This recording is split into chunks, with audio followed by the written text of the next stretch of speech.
Uh, oops.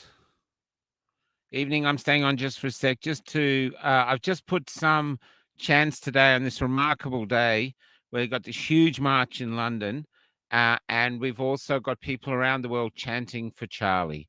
I think Charlie has changed the world, and so this is it. And it's also going to end with a song I wrote for Charlie that Joel Jamel played at the vigil for Charlie, which was incredibly moving. So here we go. Just a few minutes to start.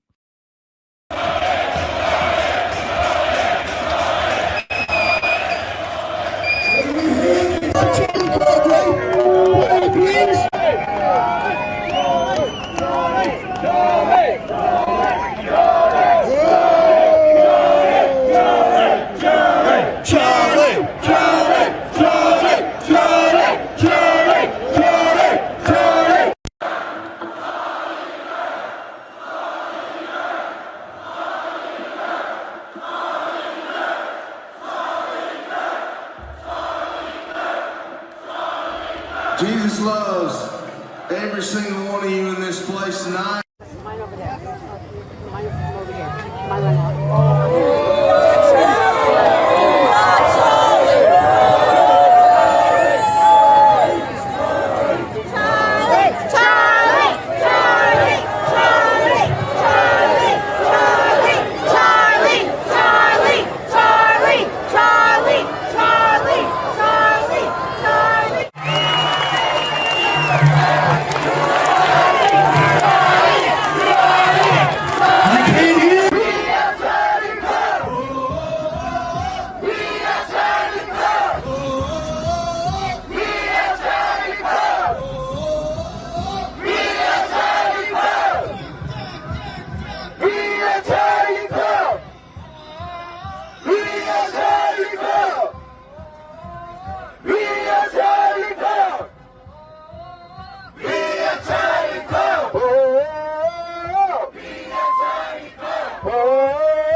And it's going to become an anthem. It's already had more than 1 million views. We're going to play that now. So as we do, please bow your heads in remembrance of this great man.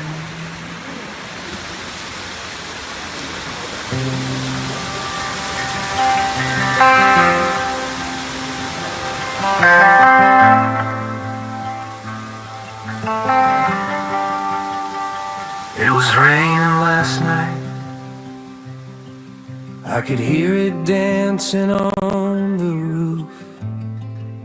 I fell asleep listening to the beauty of rain. But when I woke, you were gone. Someone had used their hate to take you away. And so the rain of last night is now raining inside of me.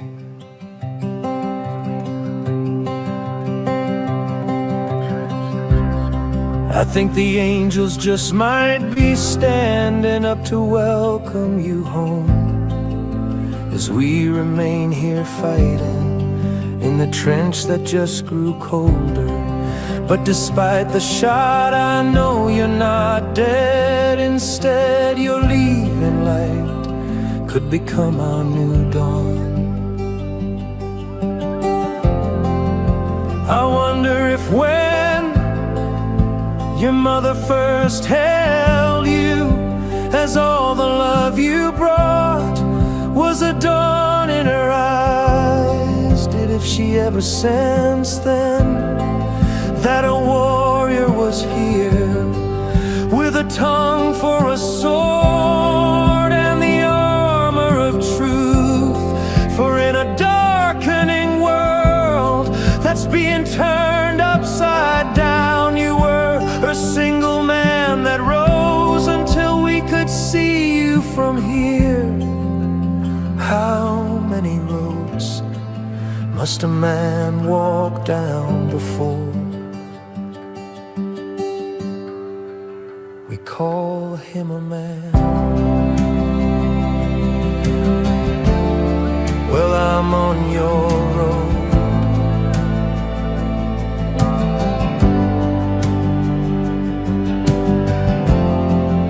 to try and emulate you by constructing a sign that reads Charlie Kirk, a man passed this way.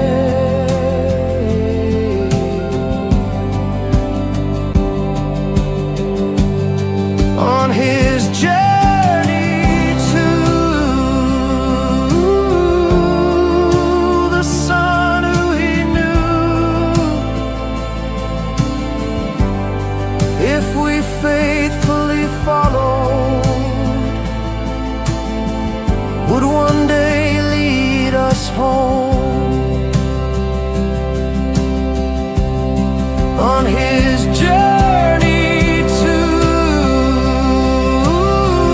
the son who Charlie believed, if we faithfully followed,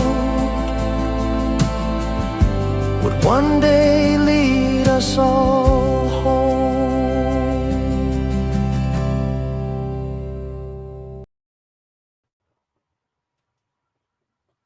Hey, Hello.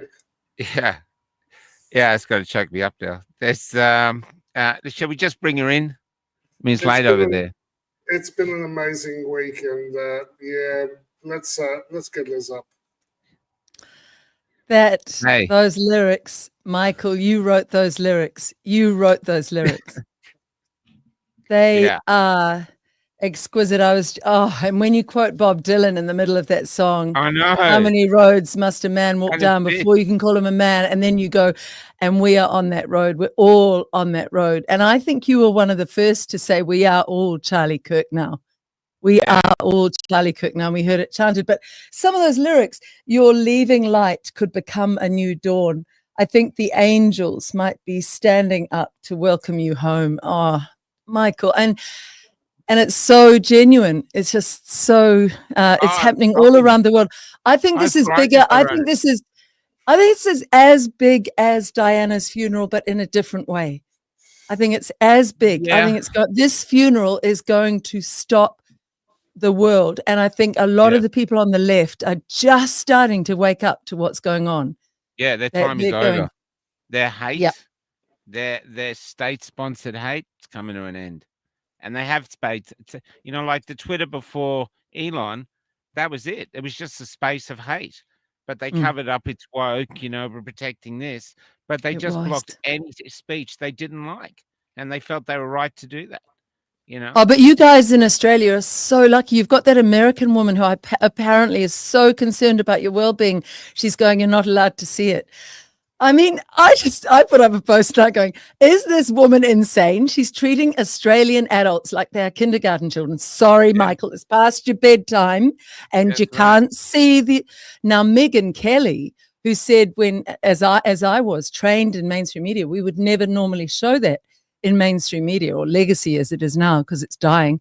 But she said, it is crucial we look at what happened to Charlie. It's crucial because it was done by the far left, and they've been murdering us in our souls, in our throats. Do you notice how much is going for the throat?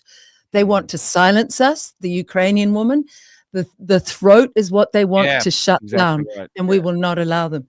But just before we move on, can you tell us how that song was, how those lyrics came? Did they come in one fell swoop, or did you agonize over them? Felt like they flowed out, Michael. I had a lot of work to do. I had a few videos to do, but I just couldn't get motivated to do them. There was a lot of turmoil inside of me, inside of everybody. I was no different, you know. It was really, and I really haven't cried much this whole COVID era. It's, you know, maybe in hospital once, but really not much. But I was really crying for a man I never met, would never meet, and it was more than just being a fan of what he did. Like, I like studying how he debated. I knew that by shooting him in the throat, this was an end of an era now. They were trying to say, they were shooting at you in the throat, Liz. They were shooting Paul in the throat. That bullet was aimed at all of us. And I was so angry. And I just thought, I'll just start writing. And it had rained last night in the bus. So that's why it starts with that. And I remember thinking how beautiful it was, almost like a gift from God. It was just such a beautiful night. And then you wake up in the morning to this, and it just within, and this is the beauty of the strength of AI. So I wrote it in about 5-6 minutes, and Oh my God. and I didn't edit it. It's just had the one take, and then I threw it in AI, and AI put that music to it, and then I just got some pictures of him and put it together, and now I'm just using with other videos. And then I gave it to, I said to Hoodie, because I knew Hoodie knew him.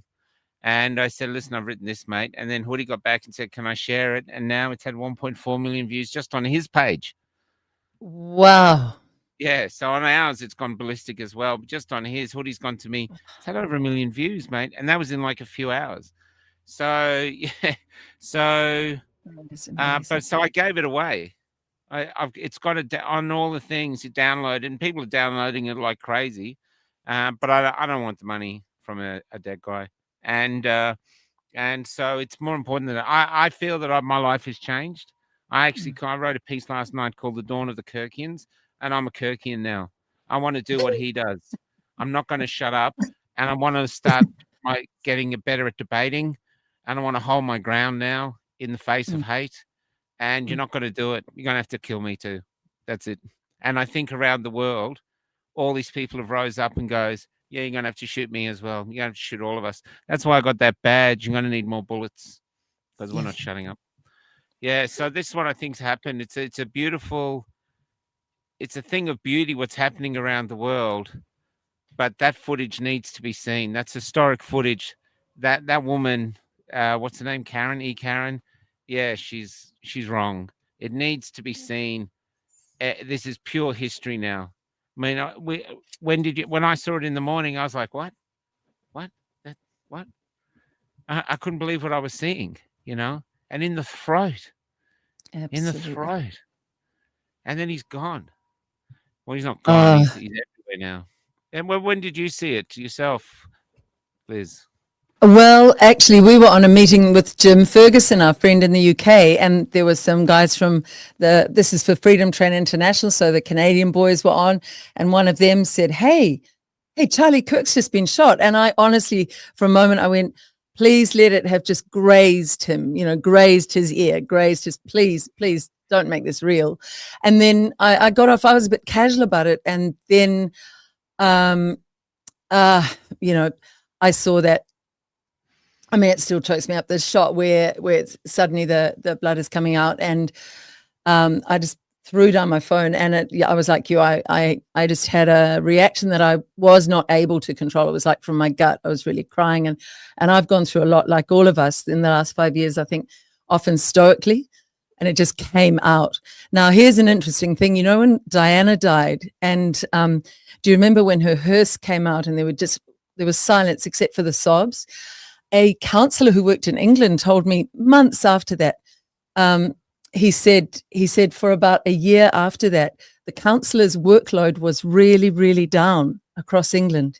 And the reason they think was that people let out so much of the pent-up emotion at that funeral and in the aftermath for Diana.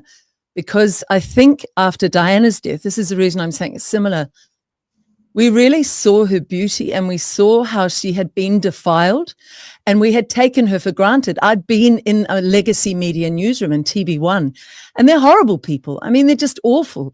I mean, there's a lot of TV1 footage going around of the breakfast people who were shooting at a little toy of Trump, you know, and that was about a year ago or so.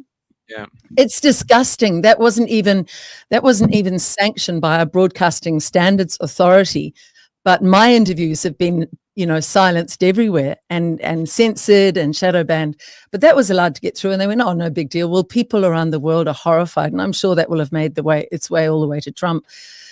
But at the time, you know, I was so used to it in the newsroom. Oh, Diana, she's too emotional. All those put downs.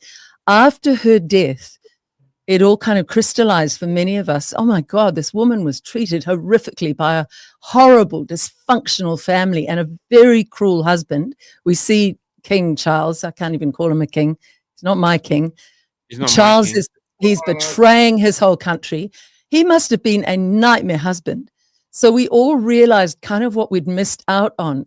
And I think the same thing is happening with Charlie. I mean, everywhere today, people are sharing his little vignettes, his little talks to those students. Yeah. And there are some beautiful ones. Yeah. I've kind of partially fallen in love with him and his wife because they're just they're really real people. And this isn't like a child, like, oh, I've got a crush on them. It's like, wow, I kind of think they're very cool examples of how we can be in the world. So where I was a bit casual. I saw the actual footage, and then I really became aware of the evils in this world. And Elon Musk wrote this. He said the Democrat Party, the far left, are evil. Or no, they are devils, I think, or demonic. It was one of those phrases. It went to 61 million within a day, I think, 61 million views. So I think I sat with that for that first day, and it was a mixture of grief that we've lost such a beautiful soul, which is so needed on this earth, and anger and confusion at the horror. Where were you, Paul? Where were you when you heard? I was home and I saw it, and at first it didn't hit me, but then I noticed that I was tearing all day, and I stopped at one point to pray for Charlie, and the tears just flowed, you know. Yeah. And I thought, this is strange, because I didn't really know. I saw him on my feed occasionally, but I didn't really know who he was. And I thought, why am I feeling so distraught? But I got the sense, like you, that this changed. This was going to change everything. You know, they tried to silence him, and you know, we've been facing so much censorship the last 3 years. They've tried to silence us, and I feel like Charlie's sacrifice has unblocked, you know, this. It's actually done the opposite. It's unblocked a wave of speech, and you know, at the marches, the march yesterday, and they've been full of love, you know. There's not been the hate. It's not been neutral. It's not been divisive. You know, it wasn't as joyful after, you know, after the memorial of Charlie, but the one a few weeks ago. Again, I was very mindful of what the mood would be like in the crowd, because of the way the media was portraying it, and they were people from all, you know, backgrounds, and it had a really nice feel, and the same yesterday. We've all been so manipulated, Michael, don't you reckon? We've been so manipulated. So you think about the George Floyd thing. I remember feeling, even then, I'm kind of feeling like I'm being herded into something, and everything was being burnt, and it was all, you know, the lines were all being there to trot out, and it was all on mainstream media, which if it's on mainstream media, you pretty much know it's based on a lie nowadays. And there was this lovely meme contrasting. This was Black Lives Matter or George Floyd, and everything was burning and it was all disruption. This is Charlie Kirk's death, and it was people in church praying. And I just saw somebody said, I just went to church today, and I sent you that. You probably didn't get it, Michael, but it was this young girl in America, and she said, I do have it. Oh, it's I do have it. beautiful. Let me. I think a lot of people who feel like this. I'll download it as we're talking. Let me get to it. That was on my list. Liz, The this other is one I'd like this to is the talk about, example of though- what you were talking about. Yeah, perfect. George Floyd, mostly peaceful, slightly fiery. In comparison, you've got the Charlie Kirk vigil, and it's just totally different, isn't it? Nothing burnt down, no hatred, no, just people really quietly thinking, what kind of world do I want? I'll just quickly read this. There was a young man who went to Charlie's last address there at the Utah University at the last minute, and he ended up 10 feet from Charlie. And you might have seen it. He was sort of in tears saying this, but he said it was just so horrific to see what happened to him. And he said, if you don't want to call it God, that's okay, but you need to feel the love. You need to find love, because as we move away from that and move into hostility, hate, and anger, society can't exist. So I think we know that he's saying if we move into hostility, hate, and anger, society can no longer exist. So it's like we know it has to be brought back into love. And I think this whole example of Charlie's foundation for life, which is God, people are seriously considering, well, it hasn't been enough in the last decades to have money or stuff or big flash cars or massive houses or lots and lots of trips overseas. I still feel empty. And here's this couple, Charlie and his wife, and their little children, just very happy. And he's got something really stable to fall back on. I think a lot of people are thinking about that now. What would you say, Michael? Yeah, I agree with that. I actually wanted to just go back in this conversation a bit before we start. I'm downloading that thing now. I want to understand what it is we're seeing. Because when Diane died, what it was Diane was one of us that got lifted up into the gilded cage, like someone from the Hunger Games taken from one of the villages, and then they ate her alive. Yes, they did. They're entrenched, whatever it is in there. That was it. And so we despaired for her. She was the fairy tale. This woman who became a princess, and then Charlie was a warrior for the front. And he was fearless, getting up in thousands of people. If you watch those videos, and I used to watch them because the amount of people that hated him, and all he was doing was going, you're racist. So what do you mean by racist? Tell me exactly what you mean. And he was just getting them to state their hate. It basically articulate your hate, so I understand it. And they couldn't do it. And this is why. Even the young man who appears to have shot him apparently went to school normal and got indoctrinated. Now he's got a trans girlfriend, boyfriend, or whatever, and where's the and he became a killer. And they say he became indoctrinated in schools, in the universities. So it's sort of, he was taking on the world of hate, which we've all faced. You've faced it, Liz. Paul, you've faced it. I've faced it. There's this hate. It's evil in the world at the moment. There is. And it's even like a banal evil, like how they just, late-term abortions are illegal now all across the country. That's evil as far as I'm concerned. But it's a victory for evil. And he was far more courageous than me. He was far more articulate than me. He had a great memory, like a shit memory. So I was just used to look at it in awe of what he did. But now that he's done this, I suddenly realized, what are we watching here? Because I'm in the march. There's this young man behind me, and he's never been to a march before, 16 years old, and he's calling out, I need a world where I can buy a house. He's wearing a Magna cap, which he's getting in a lot of trouble for. But he wore that for Charlie. So his first ever march, he wore that for Charlie. He's right up the front. He's full of passion. So I gave him half my speech. I said, look, I got 5 minutes. I'll give you half. And he came on. Now he's reached 1.1 million. And I had a brief talk to him. I said, you know what? Charlie died the other day and he left his baton, a free speech baton. He goes, the next day you picked it up and you've reached 1.1 million people. That's how Charlie's living. All around the world now, Charlie's living. And then I made this thing to me. I thought I'm a Kirky now, and what that means is hard, but you're watching these people in America who are losing their jobs because they've come out, oh, I'm happy he's dead, and they're all losing their jobs. And I'm thinking, by canceling them, aren't we just doing what the left did to us? Aren't we just shooting them in the neck, even if it's just with a cancelling? And Charlie didn't want this. Charlie took everyone with them, and he just sat there and talked to them, and they called him. You watched enough of those videos, they come up, you're a racist, you're a homophobic, you're this, all this hated him, and he took it all.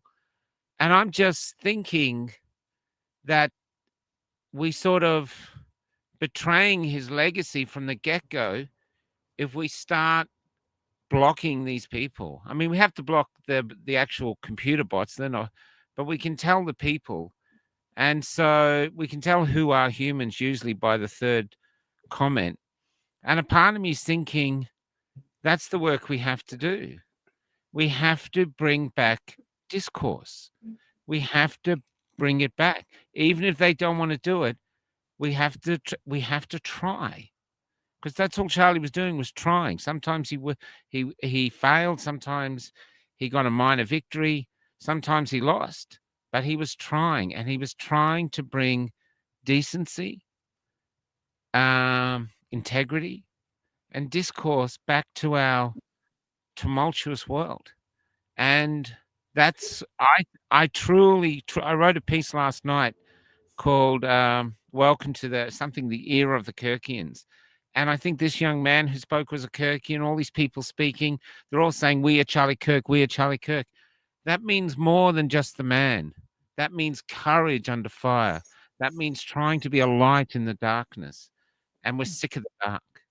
It's like a rant I did, the 10th bird, where I said, in the 10th bird, it was a rant saying a hunter told me he could shoot 10 birds, and then the 10th bird, once the 10th bird was shot, all the rest would fly away. But that's who he said, they just sit there looking around going, why is everyone's head falling off? And the 10th, and I was thinking, in our case, what is the 10th bird in our case? What was it going to be? I thought it was going to be the death of a young boy on a soccer field from myocarditis, something that would finally snap. But I never realized the 10th bird would be Charlie. And that's what has happened, I think. It's one death too many.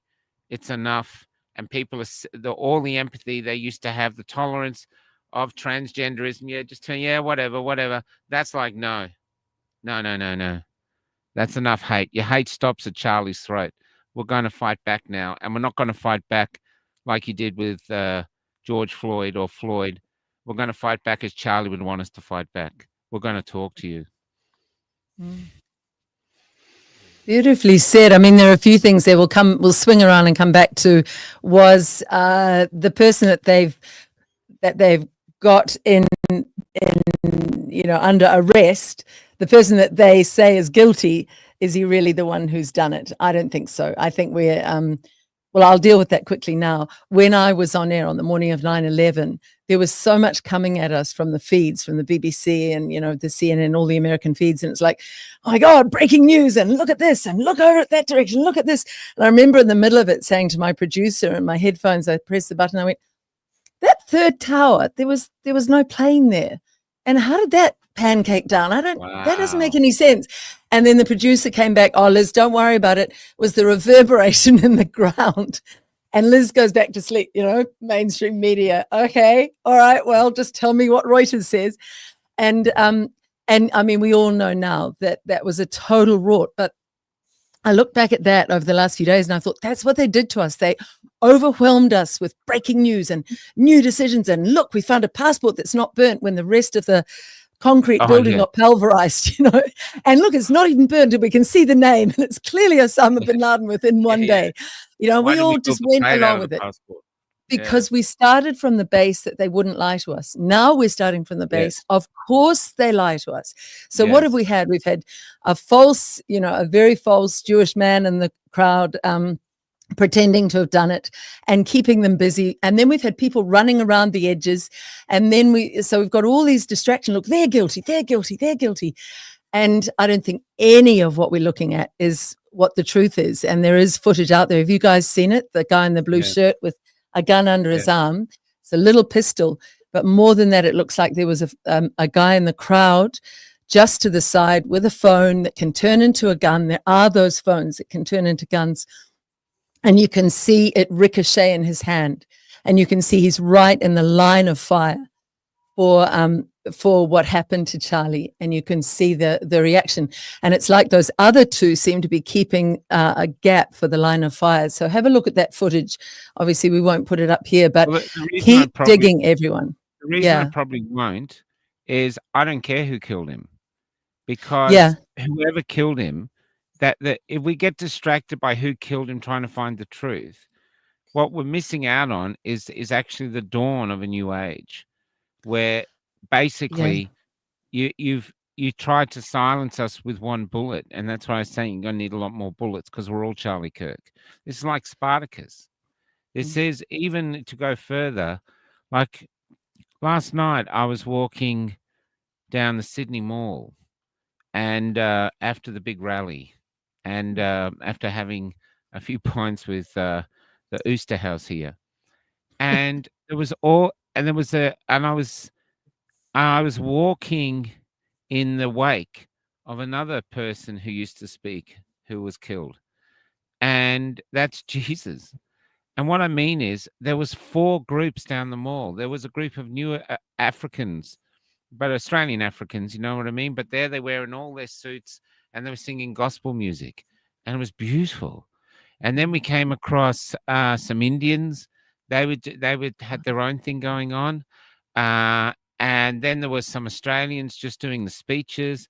And I thought, this man's been dead for 2,000 years. And he's been dead for 2,000 years. He hasn't come back.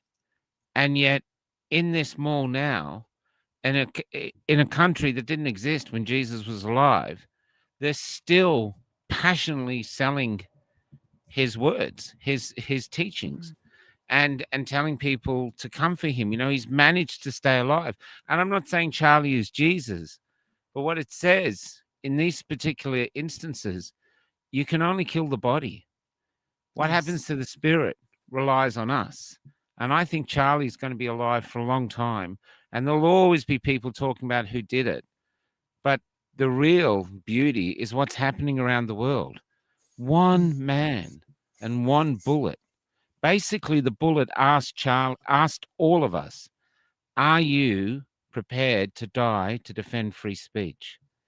And the world has stood up and said yes. So they're going to need a lot more bullets.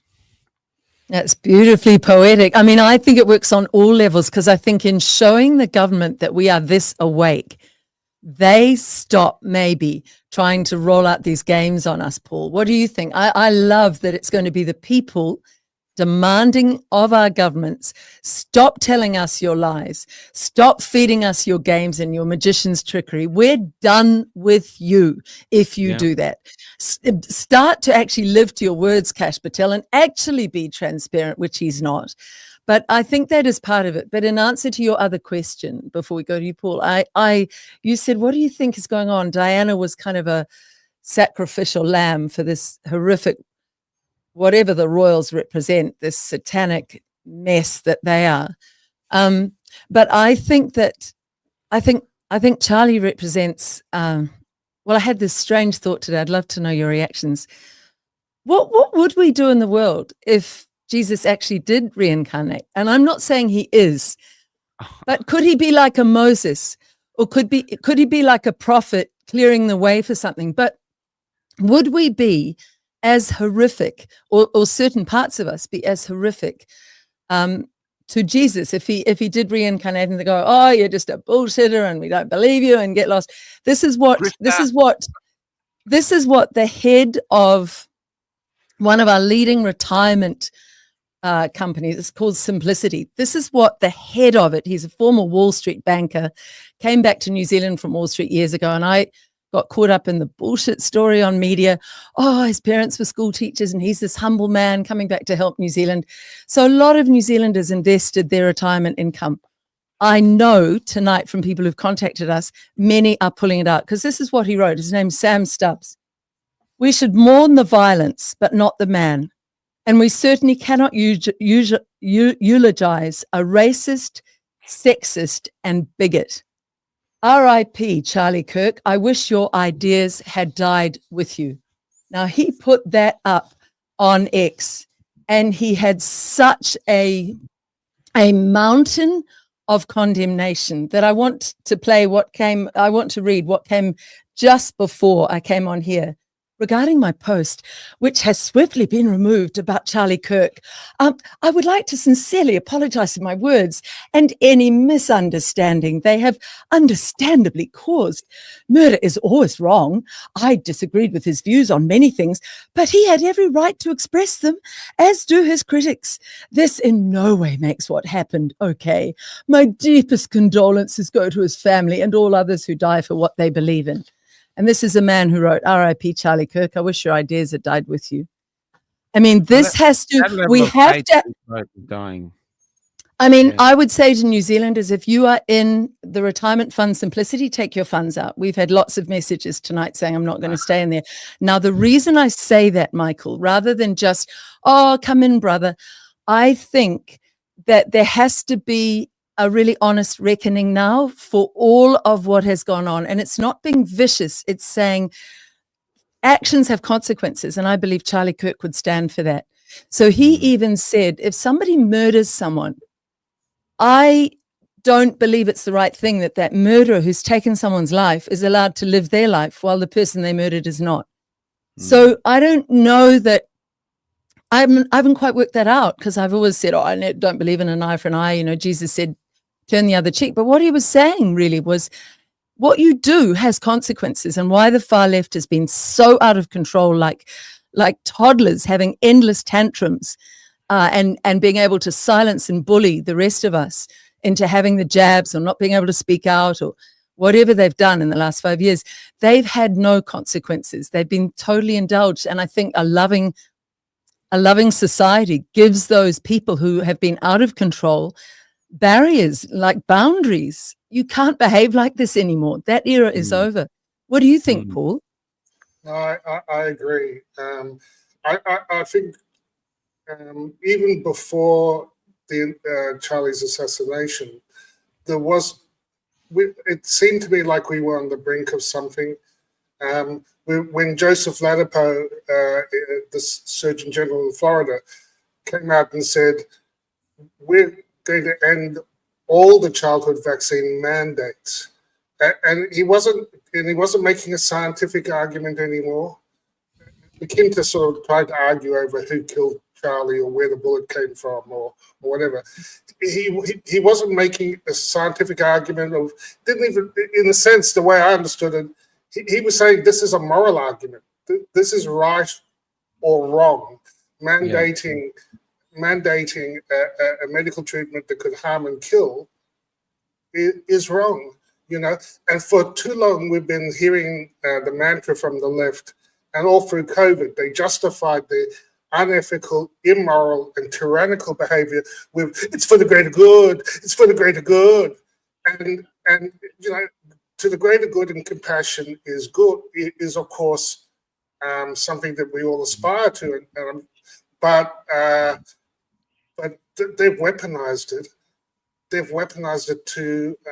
So I could see that things were shifting towards this question of morality. And I really was happy with that, because for 5 years now, I've been finding minutiae and article and scientific argument and mathematical argument and finding all these data sets. And there was no amount of data was ever going to convince the other side. And I've been saying to Michael, you know, I tweeted the other day that my former colleagues in the medical profession, they don't need more data, they need an exorcism. You know, Yes. You know, because it was something of the heart that had to change. And then Charlie hit. Then his assassination hit, and it was like, and there was talk about the march that was going to happen a few weeks ago, and I argued, if it doesn't come out of a place of love and compassion, the outcome will not be good. You know, Yes. and I said that in the context that I understand people are angry. You know, just like the 16-year-old boy, they're looking at their quality of life. Australia has the biggest negative real income drop of any of the OECD nations. We're going down the plug hole so quickly that it's hard to keep up, and it surprises me that we don't have people burning trucks in the street out of anger, or that they're not angry with the lies and deception and tyranny of the last 5 years that was justified on bullshit to put us in home arrest, medical martial law, or just such a large litany of lies. It stays in the arm. It breaks. It goes away from the body quickly. It doesn't go into the nucleus. It's not going to affect fertility. It can't cause cancer. It's safe and effective. It's for the greater good. For the greater good. So many lies, and so this shift now, back to the heart, back to right and wrong, back to what's ethical and moral. I rejoice in that, because I think that's an argument that we're on solid ground and have been from the beginning. And everything else, a bit akin to this question, where did the bullet come from, and what was this hand signal, and who did this and who did that, in a sense is missing the point, in the same way that arguing over the minutiae of p-values on a farmer-sponsored study is sort of irrelevant to the point of whether or not it was ever right to do what they did. Yes. Yeah. I've got that video, Liz. Let's play this. Yeah. Just to wrap this Let's up. have a look. I've never ever opened the Bible before. In fact, I know nothing about Christianity or Jesus. But yesterday, after witnessing the assassination of Charlie Kirk on the internet, and it just being so normal to people, like watching this man get shot in the neck, and everybody being so desensitized and just going on with life like it was normal. Something was calling me to my husband's Bible. My mother-in-law and my father-in-law, my husband, they have been trying to bring me to Christianity, since I met them. They're not like overbearing, they don't force it on me, but they talk about it. And they respect that, I don't know how I feel. But for the very first time yesterday, I grabbed the Bible. I don't know what I'm looking for in the Bible. I don't know why I felt like I needed to grab the Bible. But I grabbed my husband's Bible. And the page that I opened up to was the verse, John 8:32. And it said, "Then you will know the truth, and the truth will set you free." And I feel like that changed me so much, because up until yesterday, I leaned both ways politically. I am pro-life, but I also believe women should have autonomy over their bodies. I don't care if someone is gay, but I don't want sexuality pushed on my children in school. I believe in the Second Amendment, but it also makes me sad that bad guys have guns too. I've never voted before, but after yesterday, I know where I stand.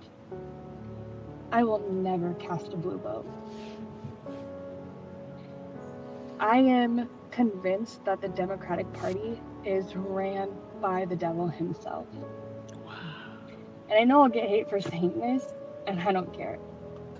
But I feel like Charlie Kirk's death, woke me up spiritually, and now I can't unsee the truth. Wow. And I played that about 2 hours ago, and when she got to the 8:32, and I knew I was coming on here with you, Michael, it was just like, whoa, thank you for that. That's such beautiful. Wow. synchronicity. And also, I don't know about you, how you both got through these last 5 years in the dark times, but my grandmother, when I was a little girl, paid me, I think it was a shilling, because it was a long time ago, to learn the 23rd Psalm, which is just some of the most beautiful English language. I think it's there with Shakespeare, and it goes, the Lord is my shepherd, I shall not want. He makes me to lie down in green pastures. He leadeth me beside the still waters. He restoreth my soul. And in the darkest times, I would go to that psalm, just having that in my memory bank. And I'm going to do this for my grandchildren. It was the greatest gift. So there's a part of it. If you look it up in the Bible, if you don't know where else to go in the Bible, just try the 23rd Psalm, and it goes, yea, though I walk through the valley of the shadow of death, I will fear no evil, for thou art with me. Thy rod and thy staff, they comfort me. And surely goodness and mercy shall follow me all the days of my life, and I shall dwell in the house of the Lord forever, which is where Charlie is. Now, it's not to be lecturing. It is just some of the most comforting language when you are crying at 3 a.m. thinking, why am I being persecuted when I'm giving my heart and soul to try to help a better world come into being? And, the mainstream media and the horrible people, even on the freedom side, there are some horrible people who are jealous and nasty. Why, God? I just want to help. And I've given up everything, including money and everything, to do this for free and help as many people as I can. Why? And then I just say that. Or the 10 Commandments. If we all just started there, because most of us don't really know the Bible, but just start and look what she opened to, Michael. Do you know, Liz, the psalm you just read was read out at the protest yesterday? No, I didn't. Yes, but one of the speakers, basically like a prayer. This is what I mean. I have no concerns if this fires up, the transformation of people's hearts. This is the thing that, I've often said that what I was hoping is the restoration of mankind from the craziness, the insanity, the evil, the outright satanic evil of especially the last 5 years, is not a great reset, but a great awakening. And I sometimes say, I mean that literally, and that's the sense. That's the sort of hope that I have here, that the framing has changed. Anger didn't erupt. It was just this profound sadness. But if it's bringing people back to faith, in goodness and love and compassion and reasoned arguments and forgiveness, but I think there will be an element as well, I feel, of resolve. A new resolve, because there was despondency, there was despair, there was this feeling that we can't win. And now it almost feels like God is on our side. God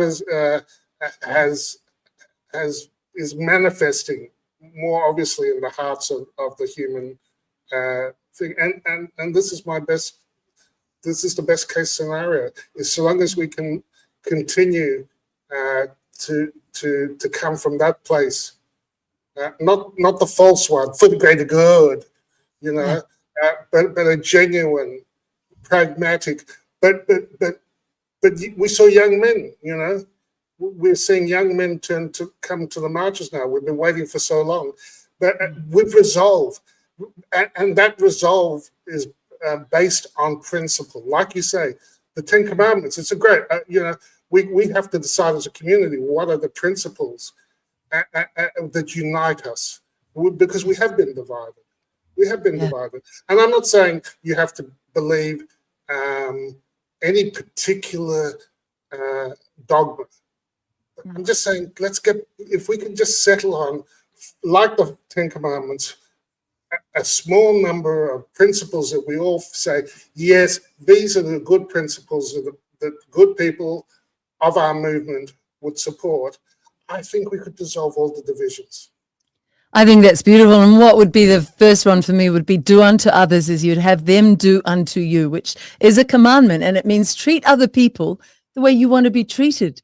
And I see here, I don't know, Michael, if you can bring her in, but Victoria Rickson is watching the program from the UK. And she is this extraordinary midwife. I've been really wanting you to meet her. I don't know if you can bring Vic in, but she's just send us an email.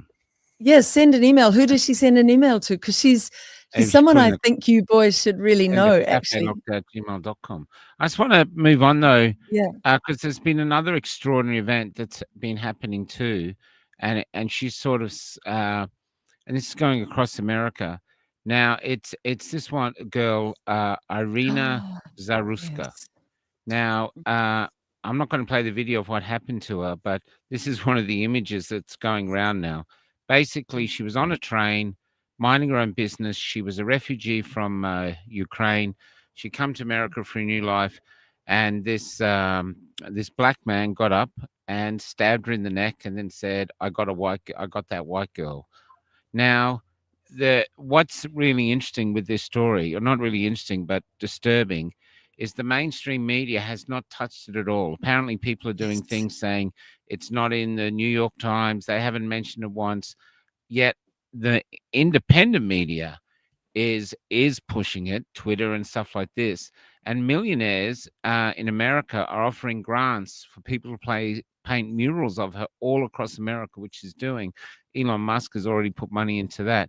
And so this is showing how irrelevant to the people the mainstream media are now, because if she was black and say it was a white guy that had stabbed a black girl in the neck and walked down the street, you see, I got that black girl, America now would be on fire, like with the Floyd and Black Lives Matter be back and all this stuff, saying all these terrible things.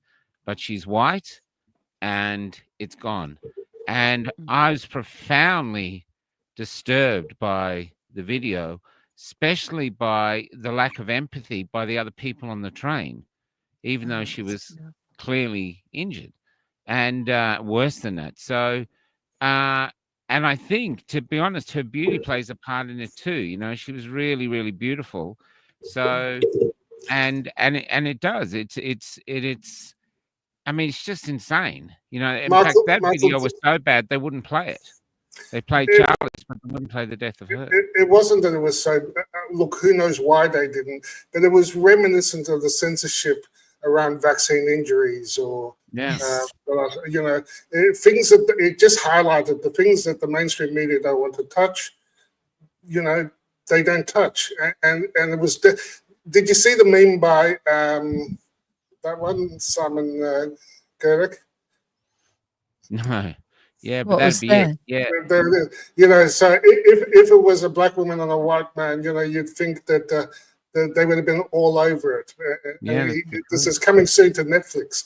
The way they write and rechange the story, so it's just showing the manipulation, hypocrisy of mainstream media.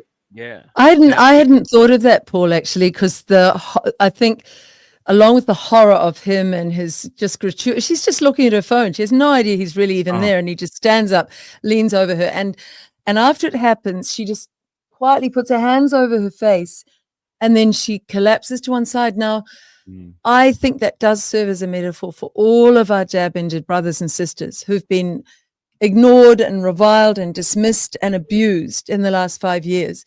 I just think it does remind us all we should never, ever allow that to happen again, because they're still all out there.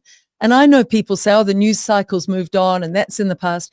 It can never be in the past until we put that right either. So we're dancing this dance where we're going to move into a new world, Michael, and heal and create something very, very different. But I still think it might be the journalist in me, but we have to expose the liars, find the truth, and we have to say, no, there is an account to be settled here.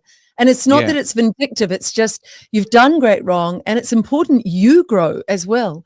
So all these people, but we don't want to get vindictive and nasty, and I don't think our side will. I think I think we've been through too much suffering, and I think we want to move on and we want to heal, but it has to be an honest healing. I'm certainly not going to shovel a whole lot of the stuff from the last 5 years under a carpet and pretend No, it's a happy world. Yeah. the Yeah. vaccine injured are the forgotten people now. They We're are.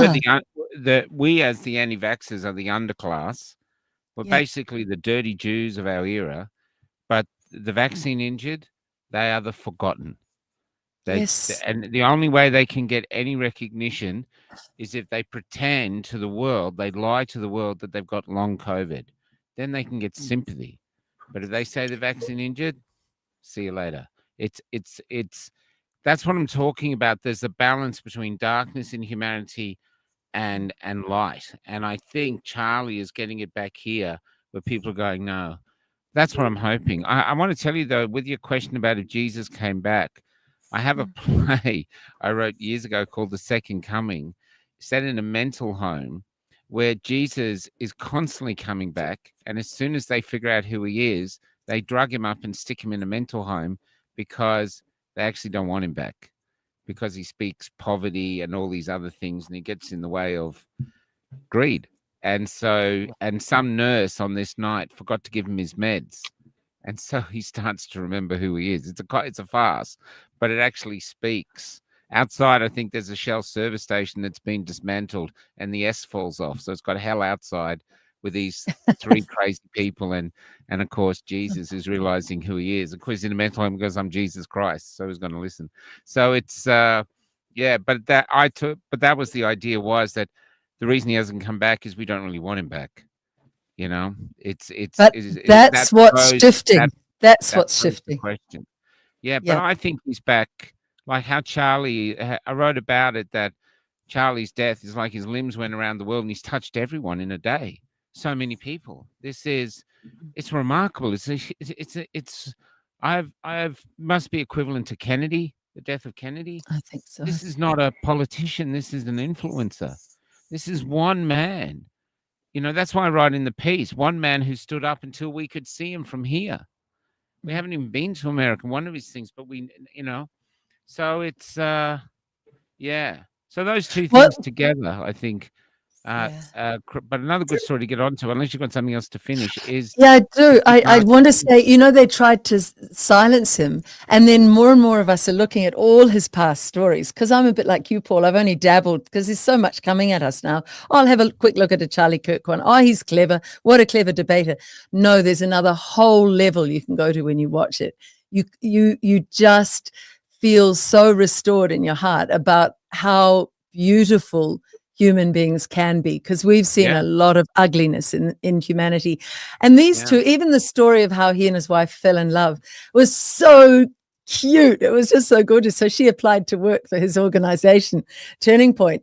And then he said to his offsider, but I think I better go out to lunch and talk to her first. So he went out to lunch and he said, after a couple of hours, I just knew. So he said, you haven't got the job. And she went, oh, okay. And I had both of them talking. You can look it up online. She went, I was kind of a bit surprised because I thought it had gone quite well. And he went, you haven't got the job because I want to ask you out to come out with me. So I can't have you working with me. And then she goes, but I've only just met you. Could we be friends for a while? And he just went, but I don't want to be your friend. I want to ask you out and go out with you. He was so direct and so lovely. And he said to her, I have no time to play games. I don't do that. I just speak my truth, and I want you to have a choice. And then we see where that goes. And it was so, I don't know, we all need to get back to that level of simplicity and honesty. And there was a piece I did want to read out just before we move on.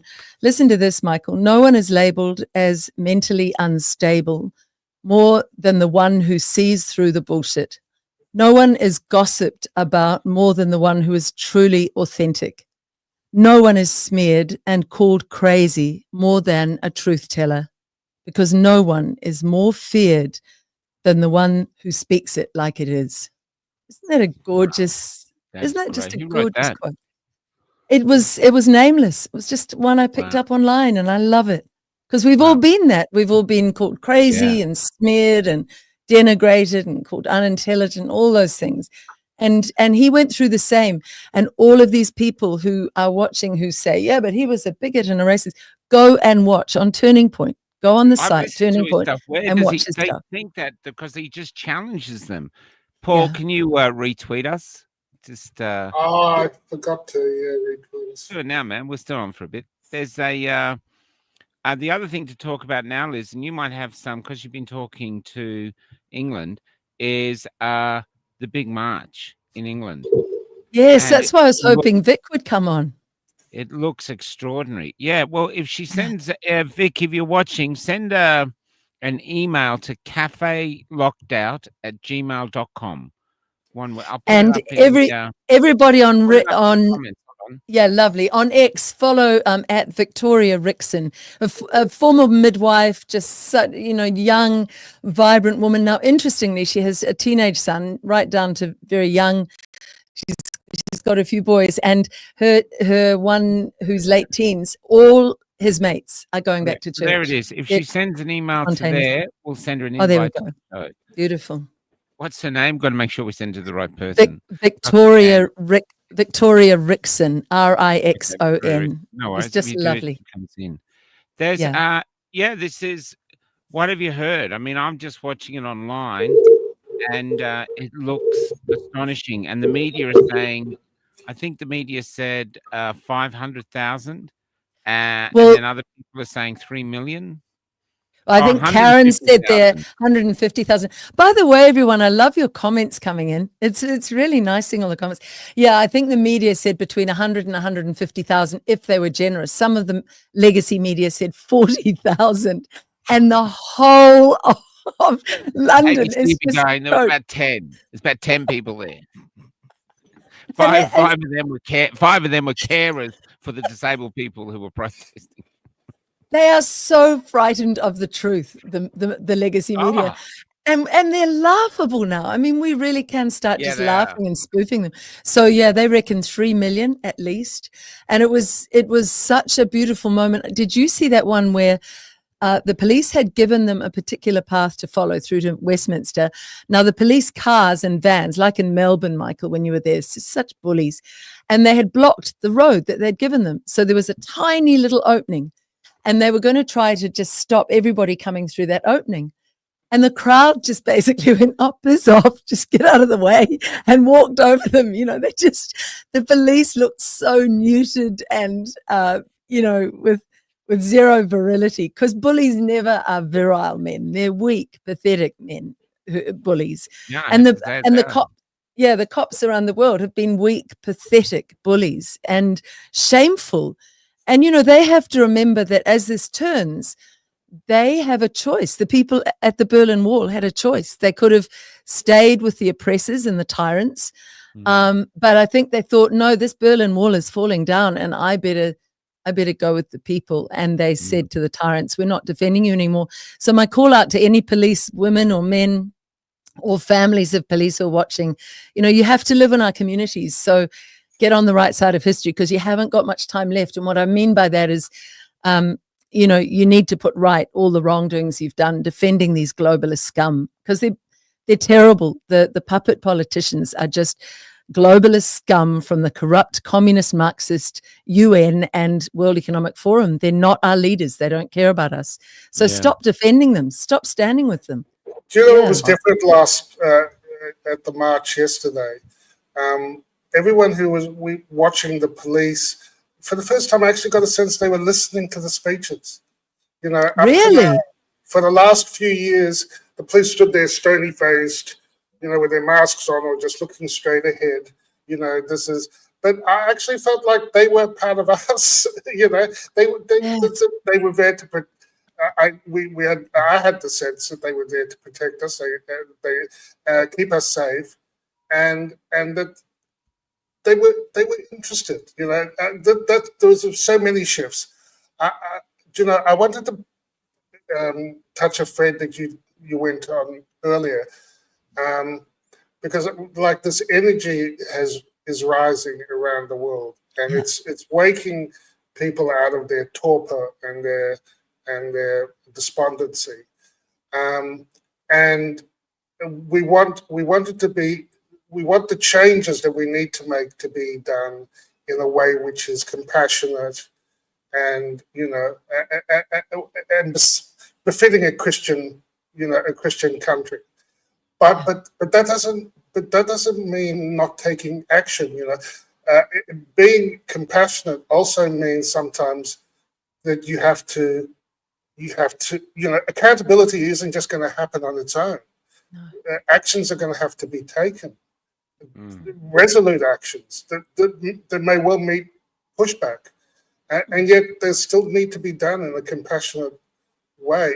If you see someone self-harming, it's not compassionate just to turn away and let them harm themselves. The compassionate thing is to stop the harm that they're doing to themselves. Yes. So I'm happy that the atmosphere is one of compassion, but there's still the part of me from the last 5 years that has been yelling accountability. And look now, this was Seymour Hotrip posted this. He said, we know that there's going to be some release in the next few days about the COVID vaccine linked childhood deaths. Wow. Wow. In this tweet, he says, breaking, I'm privy to the information that's coming, and it's truly horrific. Those still in denial must overcome their willful blindness to the serious harms of this novel technology. So, Wow. actions are going to have to be taken, and I don't think it's necessarily it's not necessarily a Christian way to be passive and just sit there and let evil just run amok, which is what happened in the last 5 years. I mean, evil has to be confronted and ended. So that's my strange thought. things though, about evil, of how it's defeated, Paul. Like, I'm not this sort of Bible basher at all, but I think back to how they were throwing Christians in the lions in the Colosseum with the lions. They were crucifying them, crucified, all the disciples, as they said, all this. But the Romans are long gone. And like I said, I'm walking down a mall and here's these people passionately selling Jesus. In every town we go to, I did a thing tonight saying every town I go to, just past this little town, and there's this beautiful stone church that was made. Whoever made it really did a beautiful job of putting it together. There was real care put into this, but their own homes are just rubble. So they put more care into building the church than they did to their own houses, and now they're gone. The church is empty. But so it's something that all these people to feed, to get rich on farming, all these things that were driving them. And yet the community spent all this effort to build this little fort for God. And it's something really interesting about us that we have this deep calling for something that means more than just our lives, really. Even maybe it's a way of making sense of loss or death or something. I don't know. I don't have the answers. I'm just really intrigued because I went to one tiny little town we passed through today that's on the Hume, and you all see a sign for it. You never go there. I said, let's go in. We got time today. Let's go in. And all the houses are crumbling, and yet it had 2 churches. Oh, it's gorgeous. Do you know what I mean? It's interesting within us, and so there's definitely a spiritual energy lifting, right? The vibration of the world has lifted today. I felt it yesterday. I felt it inside of me, just inside of me. I thought that day of the shooting, my resolve was that's it. I'd been in 4th gear a bit after the heart attack. I'm back in the 5th. That's it. And I'm just going to keep on doing what I'm doing until either they arrest me, shoot me, or I cark it. And that's it. I'm resolved. This is it. I'm on this path now. I don't care. And I feel that despite the pain, we're in the we're in a beautiful dawn. You can almost feel the dawn of something rising. And these people who are going, I wish Charlie was dead. Oh, they don't realize it's like the orcs in realizing that they're surrounded by the trees. Their era is over. People are not going to stand for this hate anymore. You will lose your job. And basically what we're saying now is, look, if you do this, if you celebrate the death of a human being like Charlie or any death, you celebrate it like you're glad that they're dead, then, well, that's the consequences. You lose your job. You know, we used to get cancelled for saying what? I got my 100,000 page with 100,000 people taken down because I just shared Australian voices. We never advocated for violence, ever. And so these people are going to be, and it's horrific, some of the things I've watched.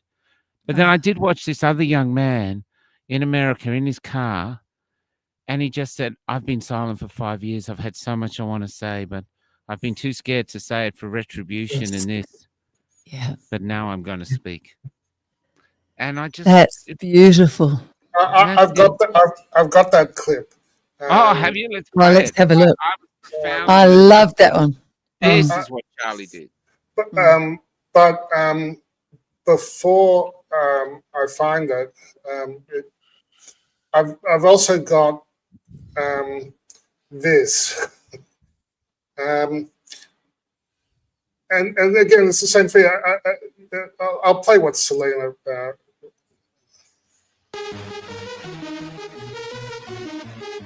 Guys, did you hear? The world's finally started to heal. Charlie Kirk was shot. Charlie's dead. How nice. Don't feel sorry for you. You're not getting my thoughts and prayers. You're getting my What's your opinions of Kirk's death? I don't give a fuck about Kirk's death. The nigga don't give a fuck about no white man dying.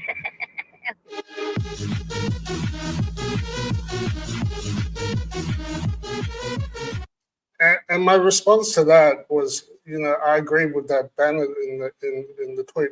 Don't make peace with evil. Western civilization is worth fighting for. And what's been happening in Britain with that massive Tommy Robinson march, it doesn't just stay in England, because it's all of us. We've all been under the same attack. Europe, America, Canada, Australia, New Zealand, and the fact that there's millions there at the home of the Magna Carta and some of the founding principles of our nations as well, and they're having an awakening and a return to the principles that made our countries great. We didn't become great by just allowing ourselves to be conquered and raped and killed and completely passive. But with love, but sometimes love also means, like, I've been watching children getting injected, and pregnant women being injected and poisoned for a few years now, and I'm glad that that the revelations are coming out more and more, and the awakening is happening. But it's got to stop. It's got to be made to stop. It has. I'm impatient. The insanity, the double standards in the courts, which you can see very clearly in people who are raped, who post something about it, get more legal trouble, and they get in prison. The people who perform the rape and get set free. I mean, we've seen this sort of double standard within our court systems, which goes hand in hand with the censorship and the lies and propaganda, and that's what I'd like. I am impatient to see it transform, but I think it's coming. I think it's coming, and again, it's not out of vengeance or anger, but it's out of love. Yeah. I'm sorry, Paul. Sorry. No, that was all. That was the point I wanted to make. I was just going to say, the one thing people forget too is we are taught to hate. At the moment, Yes. our government is teaching us to hate. I have never known a child who was born drawing a swastika. As soon as they Yes. get a crayon, as soon as they can formulate anything that we can resemble, it's usually a house or a love heart Or a flower or a sun. the sun, all things like that. You know what I mean? This is generally what they do. We are taught to hate. And our government now, Albanese and all his cohort, they're trying to teach us to hate. They're sacking senators that say things, or just they're calling us cookers themselves. They're basically going, hate those people. And that's what they're doing to try and stay in power, dividing, putting us down. And this is, and that's so the challenge is to everybody here, because we're realizing this battle we're facing for 5 years, it's in here, all of us individually fighting. And if you start hating, they're winning. They're getting the hate into you. They're getting the hate into your soul. They're conquering your soul.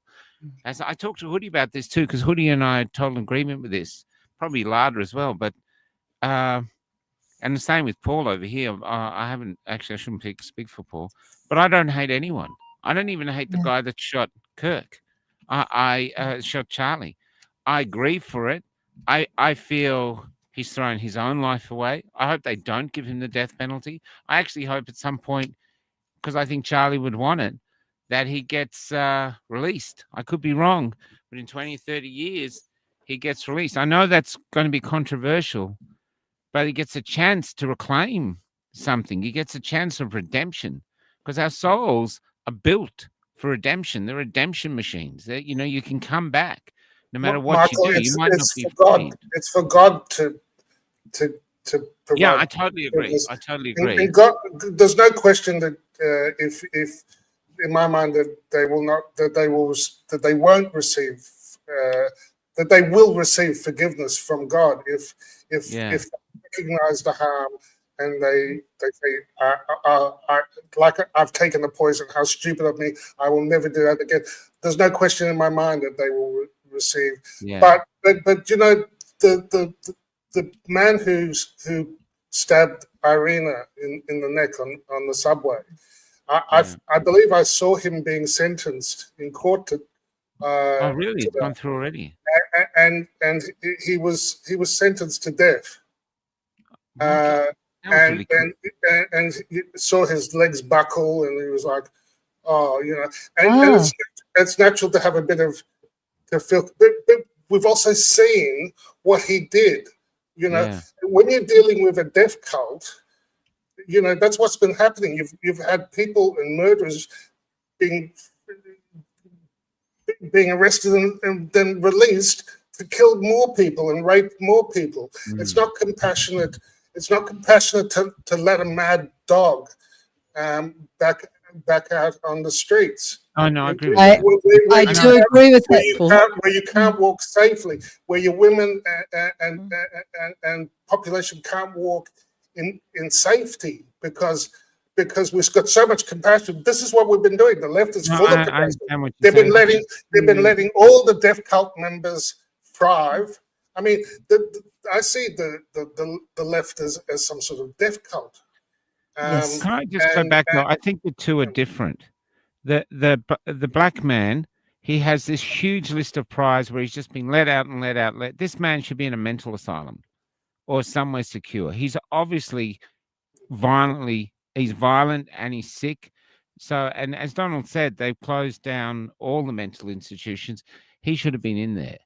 And because there was no planning behind that. It's just a spur of the moment thing for him. You know, who knows what's going on in his head. The other young man, though, I've been reading about him, what he came from. His father was a sheriff, then he became a preacher. There's Mormons. And then they went to university, and university he was indoctrinated. Now, I think over here, we see the indoctrination here because people saying they don't do it here. And I said, Jacinta Allen is going to teach 5-year-olds they can be any gender they want, which is bullshit. They can't just suddenly go, I'm a girl today, I'm a boy tomorrow, unless they're play acting, but they can't be real. And this is indoctrination. These children aren't being taught, they've been indoctrinated.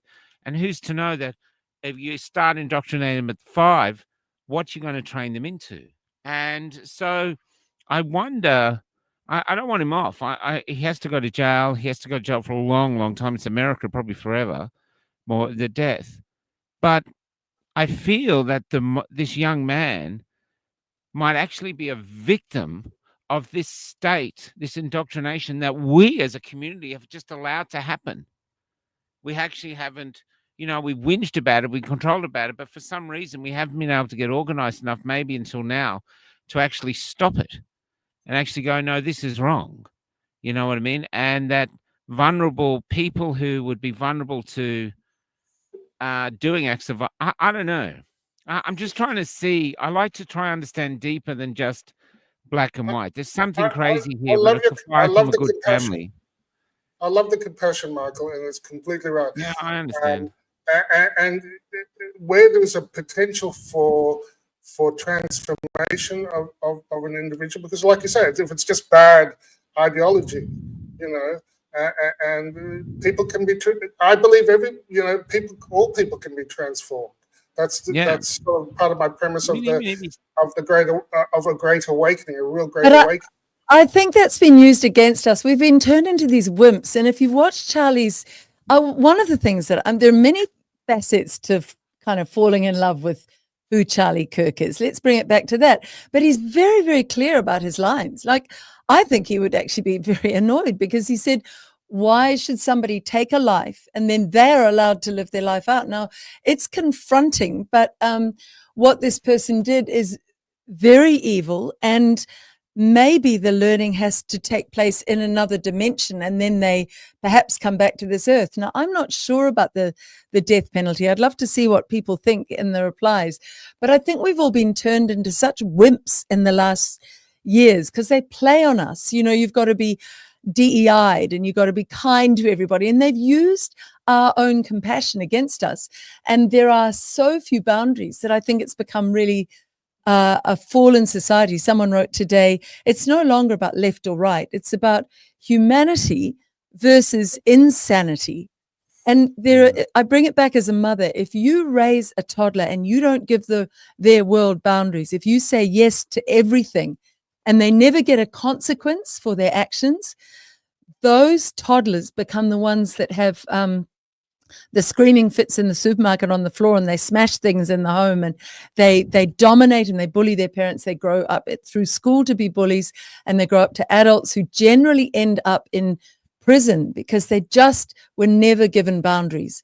So I think back to, say, we were talking about the Bible. Jesus Christ, when he saw the money changers, he wasn't, oh, you boys shouldn't really be here. I want you to go home and I want you to behave and I'll give you a second chance. He went, get out. You are defiling this temple and you should not be here and you know it. And he tipped up the tables. He was staunch. He was really staunch.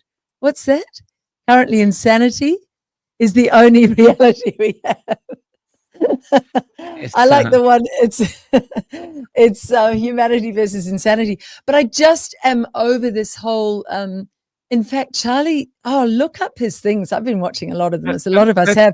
But he goes, I don't like empathy. He goes, empathy is, I know. I like compassion, but we've had so much brainwashing. All of us have had so much. And I just want to finish with this thought. When you were talking, Paul, before about consequences, you think of 2008 when Obama came in. I lined up my children who were quite young then. And I went, this is going to be an era like John F. Kennedy, and he's going to be the most amazing leader. And I met a woman, a black woman from America, a few months later, and she said, believe you me, Obama is the devil. And I was horrified. I mean, I was a real woke liberal wimp. And I said, how can you say that? He's the most, I talked to someone the other day who said she still thinks Obama's the most amazing president America's ever had. Now that man, when the great crash came, what did he do with all the people who had caused the mums and dads to lose all their monies and their businesses? Do you remember what he did? He gave all the bankers a second chance. He gave them all lots of government money. And we all went, well, I did as a weak wimp liberal. I went, oh, it's lovely. They'll do the right thing now. And they just got greedier. And they just worked with Big Pharma to work out a way with DARPA and the DOD to poison us so they could have even more of the world, you know, the sort of Larry Fink profile. And we've got to learn from history. What's the saying? If you don't learn from history, you are doomed to repeat it. So I think Jesus gave us a very firm line. And I think, right back to that question, Michael, I think Charlie Kirk might have been a prophet. I think he might have been a prophet saying there is something great coming, but I'm going to do and say things that are completely unpalatable in this world until people start to wake up to the amount of change that is needed. And you can't do this spiritual weakness and be kind to everybody who is totally exploiting and hurting and wounding you. We can't do that anymore. They need consequences. Let me have an argument back, because you've both gone that way. Yeah. If he was a serial killer, I'd have no problem with the death penalty. I've, you know, other things like this. If this was his, if he was a paid assassin, he just did it. He didn't care. He just did it for money. I'd actually have no problem with the death penalty. I think this young man could be symbolic of how we've betrayed all our young people by allowing this indoctrination to go on. Because if you read about him, his father said he completely and utterly changed. And I've met others like that. I've got a guy in Australia who's an old friend of mine, or used to be pre-COVID, and he said he can't talk to his children anymore. They've gone to university, and he says they just condescendingly put down anything he says. They're literally unreachable, and they have all these, and they're being indoctrinated the way that other dictatorships have always indoctrinated children, you know, like 1984, where the children will dob in the parent. And I think and that's what Charlie, when he was on the campuses talking, I think the reason people were getting so angry was that he was unsettling them. They were realizing that their belief system, because they trusted their university lecturers, they trusted them. They trusted the system, but it was built on lies. It wasn't real. And Charlie effortlessly, just like an onion peel, but he didn't go deep. He just picked one layer of the onion off, and there was nothing underneath. And so I do wonder, and say for Sam, say he gets life in prison, he stays there forever. But in prison, he gets the chance to redeem himself and find, holy shit, I can't even remember what I was thinking. I mean, I've seen it here, say, with my, he's probably not watching. I remember my father, you know, he told me really early on, this is a cult, they're culling us. And then he went and got it. And when I asked him if he was getting any more, he goes, I don't even understand why I took the first two. He didn't understand. And I've had other people say that it's like, some woman was talking to me the other day. She said her friend was going to get the jab, and she was booking herself in, and something happened on the phone. She woke up and she said, oh my God, what am I doing? There was like a spell or something. And there's, you know, and so, because when I get so many trolls, like the trolls have come back in force, but they have nothing constructive to say. It's just vitriol. It's just, you know, it's just ridiculous. Michael, can I say? Sorry. Yeah. Can I say I agree with you that I don't. It's not that I think this guy will probably get the death penalty. I'd say so. Because of the impact of what he did, and if you ask Charlie, you may quite be right, and Charlie would say, no.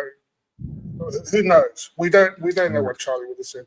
But the idea that he faces a consequence of life imprisonment or something like that, there has to be consequences. There has to be pushback. I totally agree. I mean, we've allowed evil to have. Look at the Olympics. Remember the Olympics when they were having their full-on satanic urinating on Christianity. You know, and over the last couple of years, we had all these artists doing full-on satanic rituals, you know, because for their concert, and that's been cool, you know, as if that's a cool thing to do. So my sense is that evil has just thrived unchecked. We've got this death cult, which is very much linked in with the shots and the depopulation agenda and the criminality and all I'm saying is, while with love and compassion, there has to be pushback now. The energy has to be enough now to finally say, no more. We will not tolerate this. So when I played those clips of all those people going, oh, I'm happy that Charlie got shot, and if they lose their job, I'm okay with that. I'm not like, oh dear, we were cancelled. We don't want to cancel them. No, if they're homicidal psychopaths, bad programming, whatever, the university, bad parenting, I don't care. I think consequences have to come back. But they're not. Consequences have to come back. Otherwise, you know, the rapists continue to roam the streets. The Satans continue to have their great displays of how wonderful their devil and Lord is, and nothing changes. So you know, I want to see this energy with love and compassion. But there has to be consequences. There has to be pushback now. I don't think we can cope on this earth as beings without some kind of divine guidance in the form of a structure. I mean, I really love the idea that Charlie took a Sunday off and he put his phones away and he didn't even look at them. And, you know, we could all afford to do that, the three of us, because we've spent 5 years giving our energy. Saturday, it was like a detox day for phones, and maybe everybody watching, we all do it on a Sunday.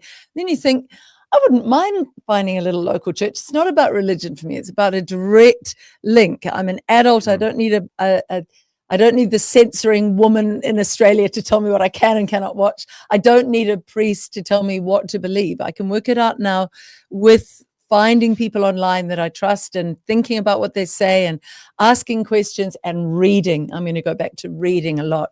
And I think I'll go back to reading the Bible for 10 minutes a day and maybe just open it to a page like that young girl did and see, what's my message for today? Have fun with it. Instead of making it heavy, make it fun.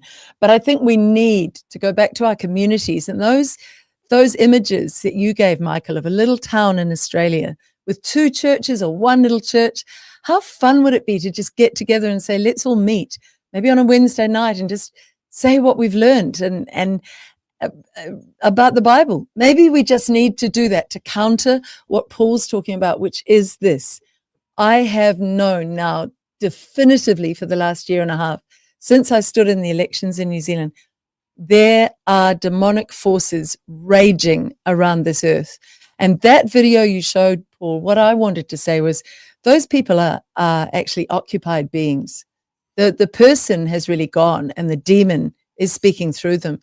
And I think we have to take it that seriously now. If you'd met me 5 years ago, I would have said, I don't believe in any of that. In fact, years ago, I used to say, there's no such thing as evil. There's only love. You know, I was a wimp about that as well. You've got to really get muscular with it. And Charlie he goes, there's absolutely demonic energies on this earth. And we have ignored them to our cost and to our peril and at our peril. So we have to find ways. There was one guy who actually dressed up as a demon in a video of Charlie Kirk's, and he just picked up the microphone and he went, I cast out this devil. I mean, it was like Jesus used to do. I cast out this devil here.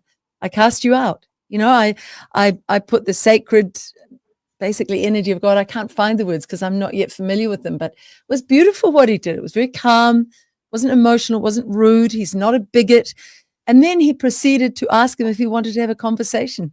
But he's fully aware that there are devilish forces on this earth, and by God, they've tried to take all 3 of us down because we stood against them. So that young man, it was a terrible thing that he's been brainwashed. I'll finish here in this bit. A few weeks ago on Freedom Train International, this wonderful international journalist, Alex Newman, came on and he was talking with Jim Ferguson. He's gorgeous, Alex Newman, Michael. He'd be lovely to interview. Cool. And one of the phrases he said was, if I was a parent with my children in school or in university, I wouldn't waste time going to the board of the university or the board of the school and saying, you need to do better. I would rush into that school as if it was a burning building, and I would take my children out of that school or out of that university as quickly as I could, and I would never look back. He said they are so dangerous now. And it's not just talking about universities. He's saying our schooling is so unsafe. That's my point. You know, Propaganda, brainwashing, Orwellian, nightmarish things for our most beautiful brains, our most open, absorptive brains at their most formative years. And we are putting them in these things. And in the years of COVID, Jacinda Ardern spent money putting railings around all the schools, right down to the junior school, these ghastly, tall black railings. If they shut those electronic gates, parents wouldn't be able to climb the railings. And someone said to me the other day, they've got railings everywhere and cameras everywhere. How is it different from a prison? How is school different from a prison? Well, the other thing too is that with so many people struggling with the mortgage, a lot of the children are going into daycare literally from a few weeks outside of the womb. So they're literally brought up by the state now. You know, the parents see them in the afternoon where they're busy and rushing around. Often I've heard that it'll be in daycare, and then when they get home, they're off to ballet, and then they're off to netball, and they're off to this. So every day, I've heard about this from lots of people. So every day, so they have hardly any time with the parents, maybe on the weekend. And so the state is literally taking over in a lot of families, the bringing up of the children. You know, that's a term of Agenda 2030, Michael. That is that's an actual section in Agenda 2030. The state will basically take over the raising of the children. That's communism. That's Marxism. That's where the state, they want to brainwash our children.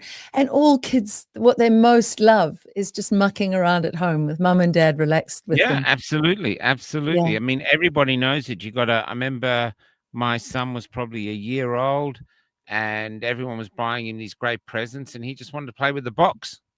Didn't give a shit about all these things, did gadgets and stuff. He was just in the box.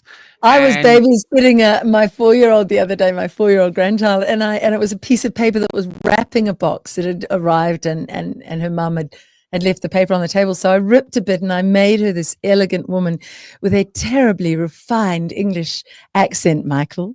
And she was very elegant, and I made a story, and the big piece of paper was the father, and she was the mother. And my 4-year-old was completely lost in this story I created from 2 bits of paper. Like, kids don't want us buying a whole lot of junk for them. They want to be there on our knees and just making up stories and laughing. Yeah. And Liz, when you talked about like the great financial crisis and the way there was a bailout for the bankers, they were made 100% whole, but the losses fell on the people. And then they inflated in America from 800 billion balance sheet to trillions. And now the currencies of the world are becoming toilet paper. And so people can't afford housing, they can't afford, more and more they can't afford food. Just accountability again. You see, remember The Big Short? They said, look at all this craziness and fraud, and people were locked up. No, nothing happened. There was no accountability. People got immensely rich. The rest of the other 99.9% got poorer and continues to, because there was never accountability. Yeah. No bankers. Yeah, that's right. Yeah. What's his name says that? Jared Rennick. He says of freedom, he goes, we also got to talk about responsibility. That's one of his things, Paul. I've just been sent some images. There's a great image being sent here of you and me, Paul. There's we had from a great yesterday. Time. From yesterday. Yeah, let's bring it up. Well, let's have a look. That's so nice. That's a nice picture, man. Yeah. Very nice. Yeah, I don't know who that guy is, but I think I recognize this one, or at least these ones. Me and Johnny. That was gosh, you all look so happy. You really look joyful. That's that in that photo and the previous one. It was a great day. Yeah.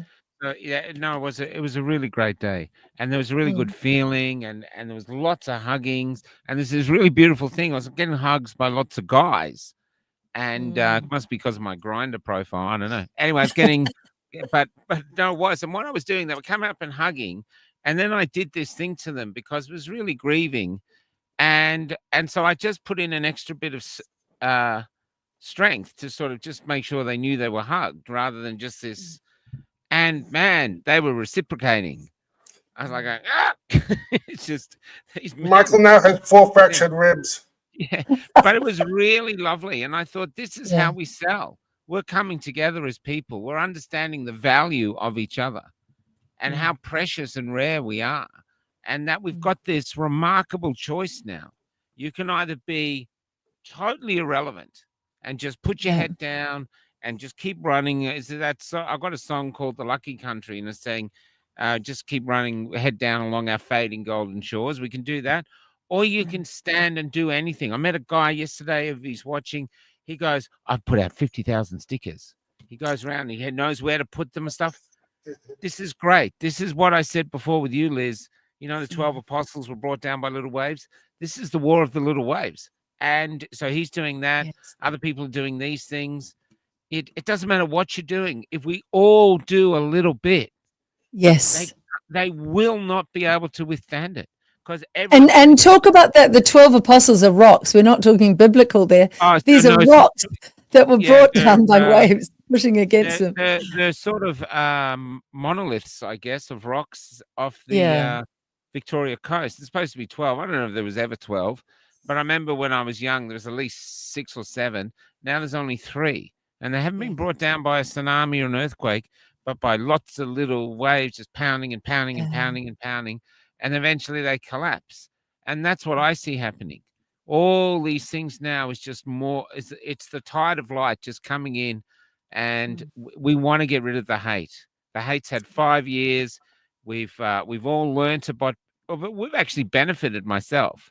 I'm a different man for these 5 years. So the struggle has been good for me. Maybe it's been good for all of us. And now with Charlie, and even we've, in a way, I hate to say this, but if the death of Charlie is the catalyst that changes the world, then we kind of owe the man who shot him, because it wouldn't have happened otherwise. Otherwise, Charlie would just be someone we'd come up on TikTok and we'd watch for a few seconds. It's really interesting. And the other thing too is just to bring up in final. I haven't talked much about this, but there's Desi, one of our the community. Yes. Now, I'm going to be very controversial here because I got angry with someone today because I hear people trying to sort of devalue the event or somehow find a way to justify what he did. But to me, I'm sorry, but thou shalt not kill. And these are 2 policemen. And I don't say, and people go, oh, the cops are only cops. These policemen had families, kids, dreams. They had a right to be alive, and this man has just snuffed them out because whatever reason. I don't give a shit what the reason is. I don't want to be a part of a community that justifies the killing of other people. I just don't want to be a part of it. And so the community said, okay, you're out of the community, I'll leave. I'm not going to be a part of a community that celebrates the killing. No, and I know they go, oh, you know, the cops shot celebrate bullets and stuff like this. A few of the cops have, but not all of them. I do not believe that every police officer in Australia is corrupt and just wants to oppress people. It's like everything. And our community is the same. We've got people who are angelic, like young Paul was on trial. And for some reason, Desi's decided to do this.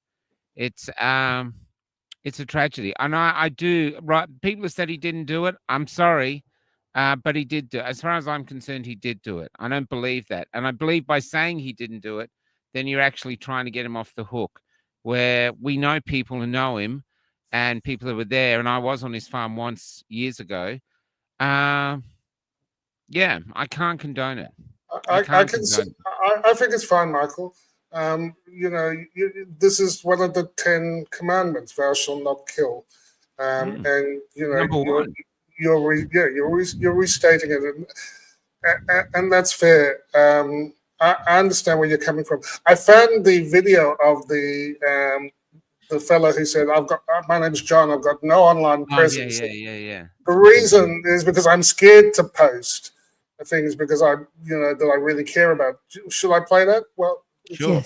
it's 1 minute. So see if I can get it on. Oh, My yes. name is John. I Oh, have practically sorry. no online presence. And the reason my name is John. I have practically no online presence. And the reason for that is because I am scared to post things that I believe or really care about, because I worry about what people will think of me. I am worried about missing out on opportunities because of an online footprint.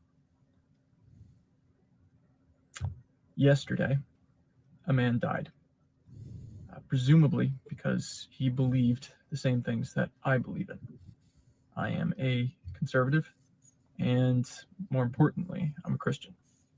I believe wholeheartedly that Jesus Christ is my Lord and Savior, that he died from our sins and rose again, and that he is God. I know that in the grand scheme of things, I don't really matter. No one knows or even cares who I am. But if there's even one person who sees this and gains the courage to speak up themselves, that's why I'm making this. Just so that everybody knows that. And the irony is that He's had millions of views. that had like 6 million views on X, and that tune that you scrolled, just channeled out of the grief of Charlie's death, has also been listened to by millions. It's extraordinary. Yeah, and now millions are marching in the streets of London, peacefully saying, we want to return to the countries we know, the countries of the Magna Carta, where free speech was born, and we haven't had free speech. Yes. We haven't had a moral country. Moral countries. God, was blocked in COVID. The churches were blocked. It was the scientists and the experts became the new priests and the new religion, and their article of faith was this unholy synthetic gene mixture. And now is the time. The thing that gives me so much hope. He started Turning Point America, Charlie, and the irony is, his death may well be seen as the turning point for our societies. His death was the turning point. Did you all see his wife yesterday saying, I will not let this rest? Well, I read today that 18,000 applications have come in for more chapters across the world of Turning Point. But I agree. I agree with that. Look, on the Desi story, I don't know all the details, and I saw somebody post, I don't know the story, but I did look a little bit into the background, because we've had a very similar, unnervingly similar situation where police have murdered a father, actually. And yes, he shot back. But I'll just deal with it very quickly. My gut says that man Desi was being bullied and goaded and pushed and subtly just really mentally worn down over years and years in court, I think, as well as outside court. And a lot of it was police action. Now, does that justify him killing the police? And yes, they are humans. No, it doesn't. But I think it's a marker of the incredibly poor levels of policing we've had in the last 5 years. Those police who shot at you guys when you're on the shrine, that also is an unforgivable act. That was the shrine honoring our forebears, like my father, who went to the war so that we could be free to stand up and protest. So wrong begets wrong begets wrong. And now I think with Charlie's death, I think we're going on the right side, where we say love and openness and truth begets more love and openness and truth. But I do think many of the police, not all, have really let themselves and their society and us down in the last few years. And I personally experienced it. I mean, I still have shoulders. They virtually broke both my shoulders. It was just horrendous what they did. It was so painful what I went through, and it slowly comes up. But I have to see a chiropractor most weeks. And I often wonder if that policeman just sleeps at night, never even gives a thought to what he did so roughly to a 63-year-old woman who said, officer, under what law are you telling us to leave the airport? And then I was assaulted. It was 3 seconds from go to woe before he had my arms behind my back and he was tearing them and ripping them. So I think that guy Desi has been to hell, and I think he hasn't come back from it. I think he broke mentally that day. He just couldn't take them doing it anymore. Now, I think it serves the police because it's a warning. You cannot push the people this far. You cannot treat us with this much brutality. I mean, I can't drive past a police car without shuddering in horror. Have I lost all trust in them? Yes. So in this case in New Zealand, where this father had taken his children, he didn't want them jabbed. I think the mother had some issues with perhaps drugs, but he had custody as far as I understand. And he'd taken them to the bush, and he was a bushman. And you imagine the childhood they had? I mean, for 4 years, they've lived in the bush. They've learned to survive in the cold. They could probably dig a shelter anywhere. They know how to hunt and light fires and cook and be completely out of the matrix, out of the servitude that these governments demand. And for some inexplicable reason, one of these horrendous prostitute mainstream legacy media journalists, Paddy Gower, did an interview with the sister. And I just saw, as soon as I saw that interview, I thought, the police are going to try and ramp this up, because the journalists are all on the payroll of the government and the cops, and they get it all ready beforehand to try to get sympathy. But the story here doesn't add up at all. It looks as if he was in handcuffs when he was shot. People are asking questions about that. We're not getting any truthfulness. We're not getting any openness. And it's a brutal case. Now, here's the worst thing. I wonder about those children from being completely independent of this ghastly system in which we've been made slaves, and we're all waking up to it now. They were free. And what did they do? They brought them back in. Oh, it's for the good of the children. Those children are in state care. How do we even know if they're together? Who's helping them through the grieving? How do we know if they're safe sexually or physically or morally or ethically, or if it's just people who want money to look after kids and are treating them badly? And they were happy with their father. There was no need for our New Zealand police to do that. And I can tell you this, Michael, in court, those police lied. In the process of 18 months before my lawfare, they hid all the evidence. So I would just say this to the police. It's horrible you lost 2 police. It's horrible we had 1 policeman injured here. But police, caveat emptor, this is a warning to you. You can't go on pushing good people until they reach their breaking point. So I think Desi needs massive compassion for what's been done, and it would be a horrific thing he's gone through for a man standing up, you know, in his way to the system. It's a brutal system. It's got to fall, and we've got to bring in a new world, Michael. So the killer of Charlie gets no compassion, and the killer of these cops gets compassion. Do you think that's biased because he's on our side? Yeah, I think I absolutely do. I think that they, unlike, I mean, I guess there is a similarity, because that killer of Charlie has also been, in a way, suffering. But we could have been programmed. Why didn't we get programmed by the system? Why do some people fall into the programming, as opposed to Desi, who was having his home invaded constantly and having people stopping him and standing over him and bullying him and intimidating? And we don't know all the facts of that, but it looks as if he tried to run his own defense, and he's just been persecuted for being, I know from many who've reached out to me, if you're a man alone, it's really hard to stand up to the system. It's different once you get a profile. And I would often give interviews to say to people, look, if we can give you a profile, it will protect you.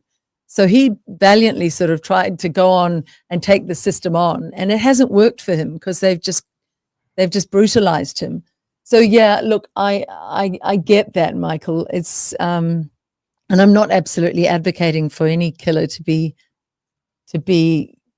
killed, partly because I think that young man who they're putting in the press, I think he's a decoy, so they could kill the wrong man. So there is always that problem with capital punishment. Michael, I think it's possible to have compassion for both the policemen who didn't deserve to die that day, and for Desi, I get that. and for Desi, who may have been pushed beyond the bounds of his ability to exist. You know, and it's possible to have. It's not either or. I think you can have compassion for both sides, and understand that there's probably much more to the story. And yes, you're right to be careful. You're saying we will be biased towards the story of Desi, and I'm suspicious how the media straight away picked up on that and put a banner underneath reminiscent of the COVID-19. You know, this is the WHO things, safe and effective, whatever. It said sovereign citizen movement. ASIO is concerned about the rise of the sovereign citizen movement. The hate. They're doing it. My mum thinks I'm a sovereign citizen now. And it really looked like an op. It smelt like the same sort of op. You know, the fact that it actually, the banner that I tweeted said ASIO is worried about it. And the way they conflated sovereign citizen with, if you click through to their Wikipedia, at the top of it, it says not to be confused with sovereign individual. That's someone who believes in bodily autonomy. You know, that sounds a lot like, you know, some of us who have been saying, you know, mandates are unethical. We have a right to decide what treatment our children and we get in our bodies. Our bodies are temples. That everyone should be supported that, including Channel 7 and ASIO. And so you've got to be careful about how they play the mind games. I've been watching how they, you know, using this term, sovereign citizen movement, it arrived out of nowhere. And it sounds so much like a core ethical principle that has been completely ignored for the last 5 years. Sovereign individual is cool. I mean, I really liked your challenge to me, Michael, just then. Can I just say that? Because I've been grappling with this, because I watched the Charlie Kirk thing about taking a life. You know, how can the other person live on when they've taken someone else's life? And Charlie, of all people, deserved a life. I mean, did you hear that they may have run through their sort of algorithmic stuff they can do, all of Charlie's trays, and he looked as if he would have been the perfect candidate to be a president. Oh yeah, I think he was the future president. He absolutely was. So this amazing life has been done, and maybe I'm just angry at the moment that life was taken and those children are so young. But I think your challenge was right, that maybe it is right that we have better facilities where these people can have a chance to redeem themselves in a really solid way, not in the way we do it now. Prison's brutal, and you know, the people who get out are still often just in the same trauma, and they're given no follow-up support when they get out of jail. So I guess in the world we want to bring it would be different. Right. I just want to bring us back to something else, to what I'm leaning with. Now, I've got every reason to hate and be bitter and be nasty. I mean, the amount of hate I get sent to me every day, I've had all day. I've just had hate on most of my posts. What? But I'm not, but I'm not hating back. But I usually block them, but now I'm talking, but I'm not hating back. But I really feel that there's like two paths ahead of us.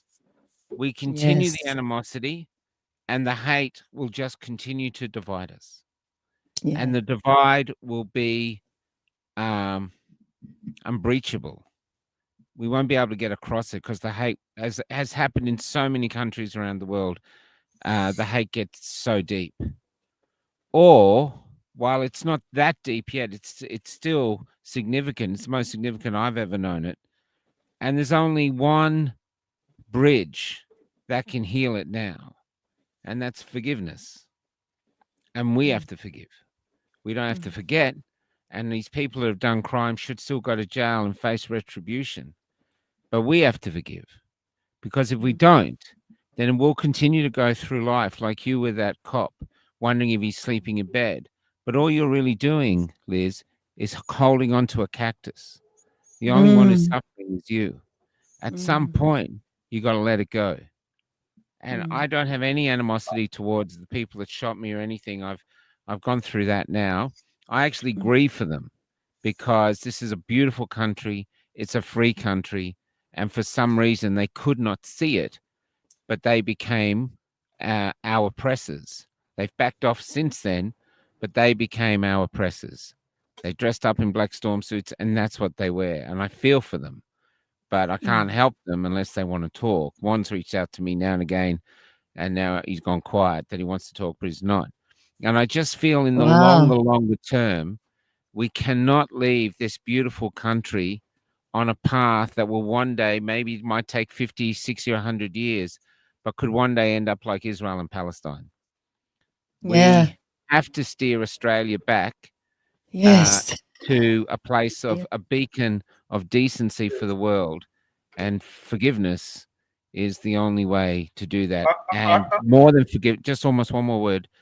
And the only way to reach forgiveness is discourse, is to talk and understand. Yes, that's what Charlie Kirk said. Charlie was about.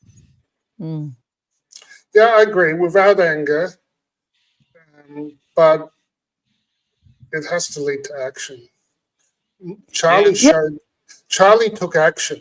He didn't just believe his beliefs and just sit there and not engage in the world.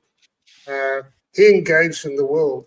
And he wanted to see change, and we all desperately want to see change. And I just don't want to conflate the idea of compassion and forgiveness with let's carry on business as usual and let's let insanity and corruption and evil just run rampant. It has to end, and it may end with words. But we may need other skillful actions. I would like to think that if we all fail to comply in appropriate ways, in unison, we could put so much pressure on the system that it would have to change. I don't want violence, but I want such definiteness of purpose now that will end the corruption and the evil and the harming of our people and our children and our pregnant women and our men. It has to end, and I would love to think that discourse and open-hearted speech will do it. But what I'm suggesting to you is that it may need more, and that doesn't have to be in anger. Again, you see someone, harming someone else or harming themselves. It's not compassionate, to look away. No one came to the aid of Irina on that subway. No, that was it. Yeah, no, that's I agree with you. I think forgiveness has its place. There's a lovely phrase. I think you'll love the poetic nature of this. I think it's Mark Twain. He said, "Forgiveness is the fragrance that the violet spreads upon the heel that has crushed it." And I think that's a really lovely way to look at it. However, when I lie awake at 3 a.m, sometimes think of that cop and think, does he ever think what he did to a grandmother, in effect? But I also think, how many others is he doing that to? How many other women? If he would do that to an older woman who is perfectly respectable and respectful to him, and should I take some action so that he does learn that that's not okay? And I haven't answered that either.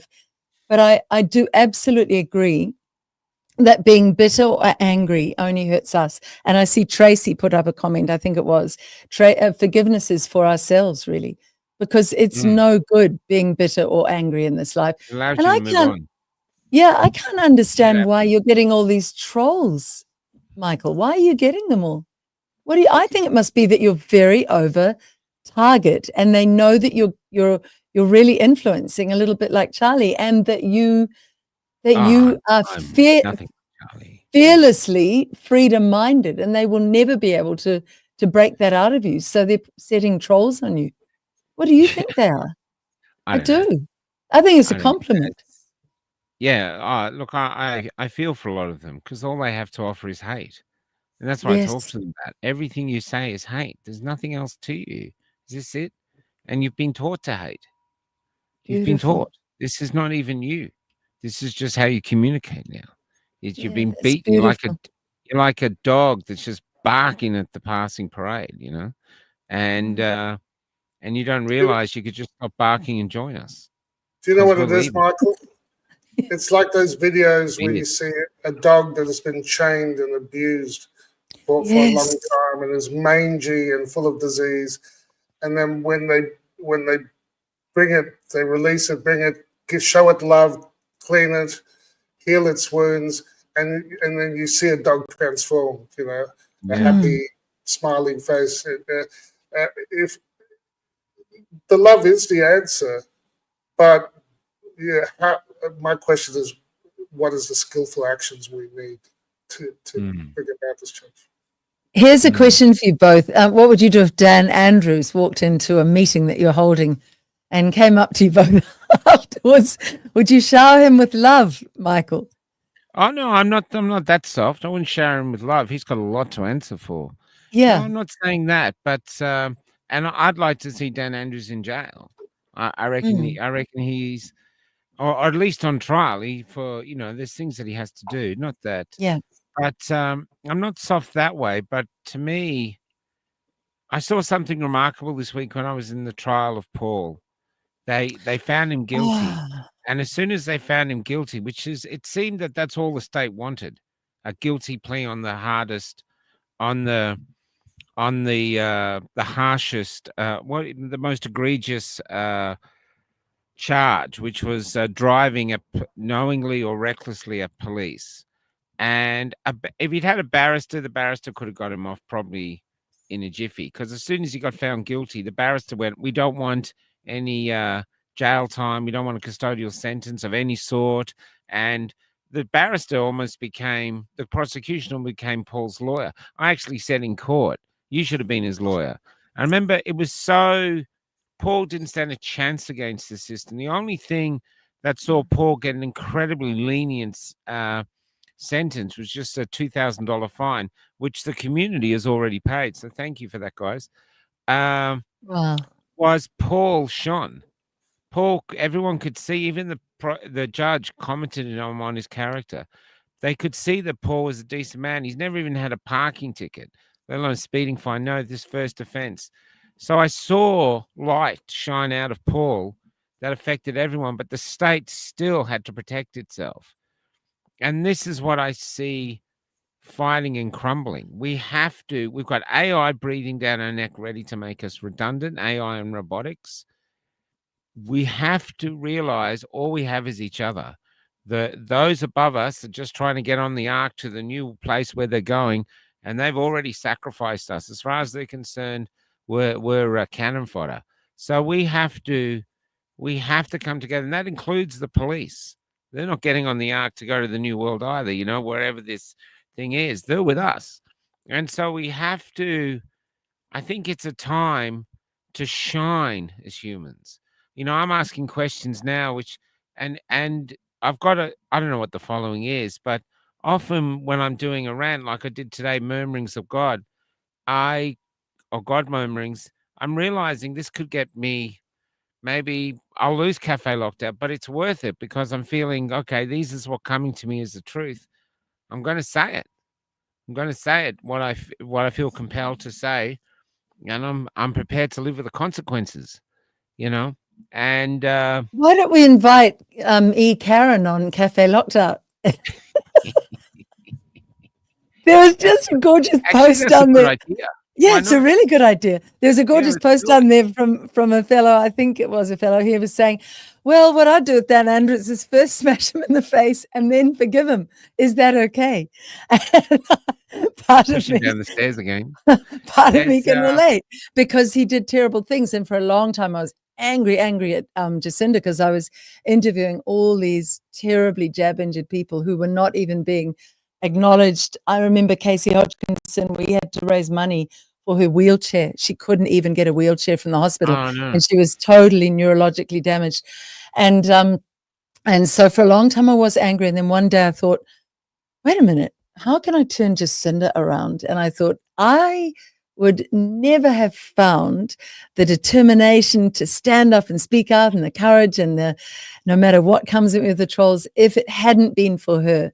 maybe she's been one of my great teachers. Having said that, if I met her, I don't know what I'd do. I would definitely say to her, do you have any idea of the amount of deaths that shouldn't have happened and injuries that shouldn't be there because of your actions? And do you have any idea that you'll carry that through to your deathbed unless you seriously confront the country with the Truth and Reconciliation Commission and put it right and own up? And Jacinda Ardern would not even show up to our faked up government inquiry. She was too cowardly to do that. So I think I try to be a bit more like Charlie and just use words of logic now. But if I'd met her at the height of it, I would have been really angry. I would have demanded she came and met the jab injured that I was interviewing, and that she faced them and she heard their stories and saw their pain. Both of you are reminding me of a story I read years ago about a French spiritualist. I think he pronounced it Gurdjieff. And he had a spiritual community, and they were all learning, compassion and love and meditation and prayer. But there was one character within the community that just, it was rude and obnoxious, and eventually they just said, we've had enough of you, go, leave the community. And then Gurdjieff heard of it, and he said, no, bring that guy back. Bring him back straight away. And why? He said, all of you get on. You need him to practice your compassion in your, So on one hand, yes, I get it. For the practitioner, dealing with difficult people if you skillfully, is a blessing. But that said, I've also wondered if we got rid of the 1% of humanity, or even a tinier fraction, the true psychopaths, without any ability to feel compassion, yes. we would have a much better world. So I've contradicted myself because I have those two conflicting thoughts.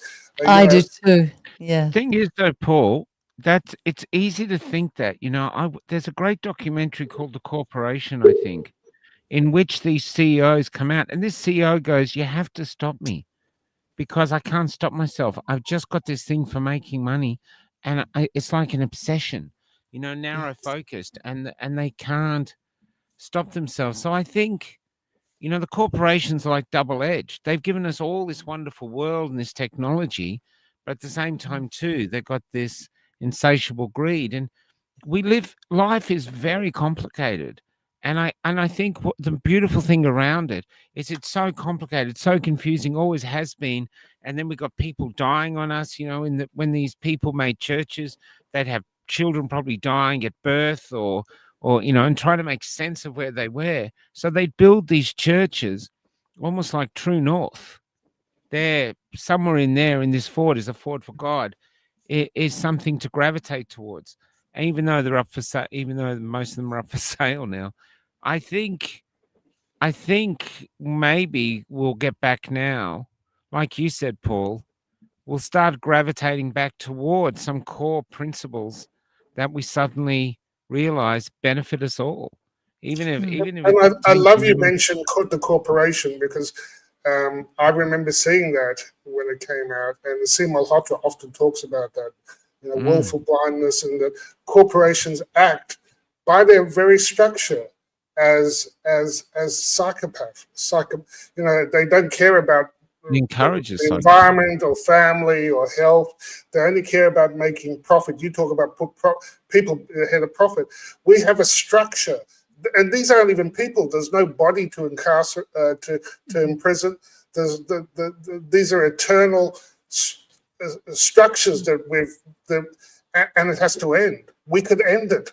We could say, as humanity, we've allowed a structure which, in effect, makes people behave in these organizations that only care about profit, and as a result, they're acting to produce harm.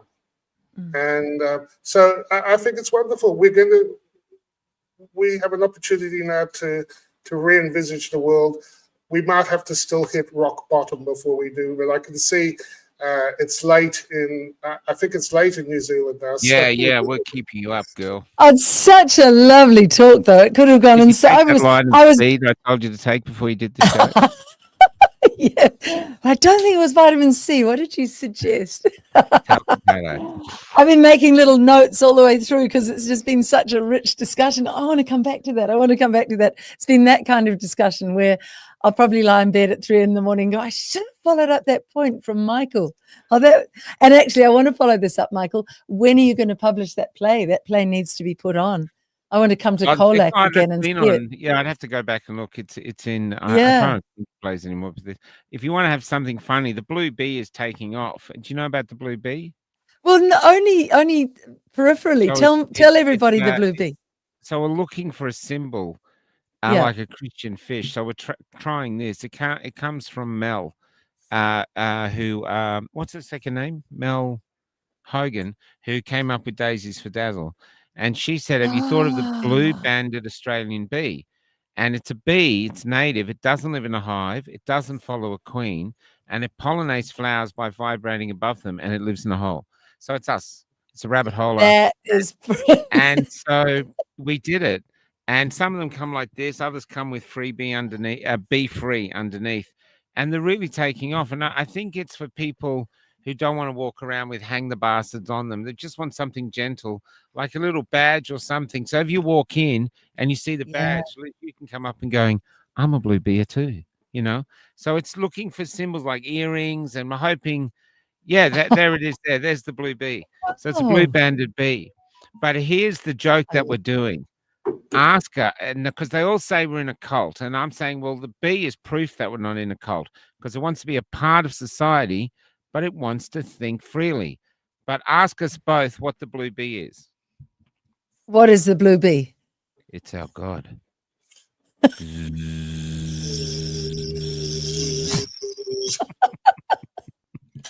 And you know, that is really beautiful, because the world could not survive without bees. That's incredible to think of that, isn't it? If anyone's going to arrest you, or just say, I'm supporting bees, mate, bees. But this world would not have survived without those of us who had the gumption to push back on the whole rollout that they had planned from the COVID-19 thing. If we hadn't been this force to be reckoned with, to just stop them enough for enough people to wake up, we'd probably all be living in gulags now, or at least in smart cities, which are not smart. They're concentration camps, because S, as Andrew Bridgen always reminds me, S is for surveillance, M is for monitoring. So we've managed to push back, but there's still work to do. So I think we've got to be very aware that some of this Charlie Kirk stuff, I think we need to look up for the decoy and not get, as you say, not get too caught up in that, but realize they mustn't lie. Yeah. And then the second thing is, I think we just have to watch that they don't say, oh, we need to bring in digital ID to stop, shooters going around. I know. Digital ID is the line we must all say no to. That is the line. That's the one. Liz, I think they will bring it in. There's no question that that's their agenda. But it's a choice if we use it, if we engage in their new market the beast system. Yeah. And so they're going to do what they're going to do. But it's up to each one of us individually. Are we going to comply? And one of the cries that came over and over again, at the march, at the speeches, is we practice saying no. We're doing it at the march. We're practicing no, so we have to start practicing no. That's right. And it's as easy as that. Yeah. In finishing though, Liz, we made the choice. You made the choice to do the path you've been on to reach us here. I've done it. Paul's done it, and we were in a march yesterday with lots of people that have done it. Loads of people that have done it. But that choice was, we chose freedom. Yes. So we are freedom people. We are a freedom community because we chose freedom, even at the price of being ostracized, being cancelled, losing our jobs. They've they've they've made us into second-class citizens. They use us. They deride us to basically frighten the rest of the community to comply because they don't want to be treated like us. But we are free because we made this choice. We're freer than others. And this is why we can speak like this, because they can't keep canceling us. So we're free to talk, you know? And so And what was the word this is Charlie pride for Kirk had freedom. on his T-shirt when he was shot, Michael? What was Freedom. the word? Freedom. Yeah, I saw I think that. it's beautiful. Yeah. They were 'Cause there's trying to real say, border now. Yeah. yeah, That they were board, trying to that say we can shoot your freedom, we can shoot your yeah. throat and silence you, and instead it feels like any bullets from them, it's kind of Matrix-like, have just ricocheted back metaphorically with Yeah. this massive explosion in their Yeah. face of people saying, no, no, we'll embrace real freedom.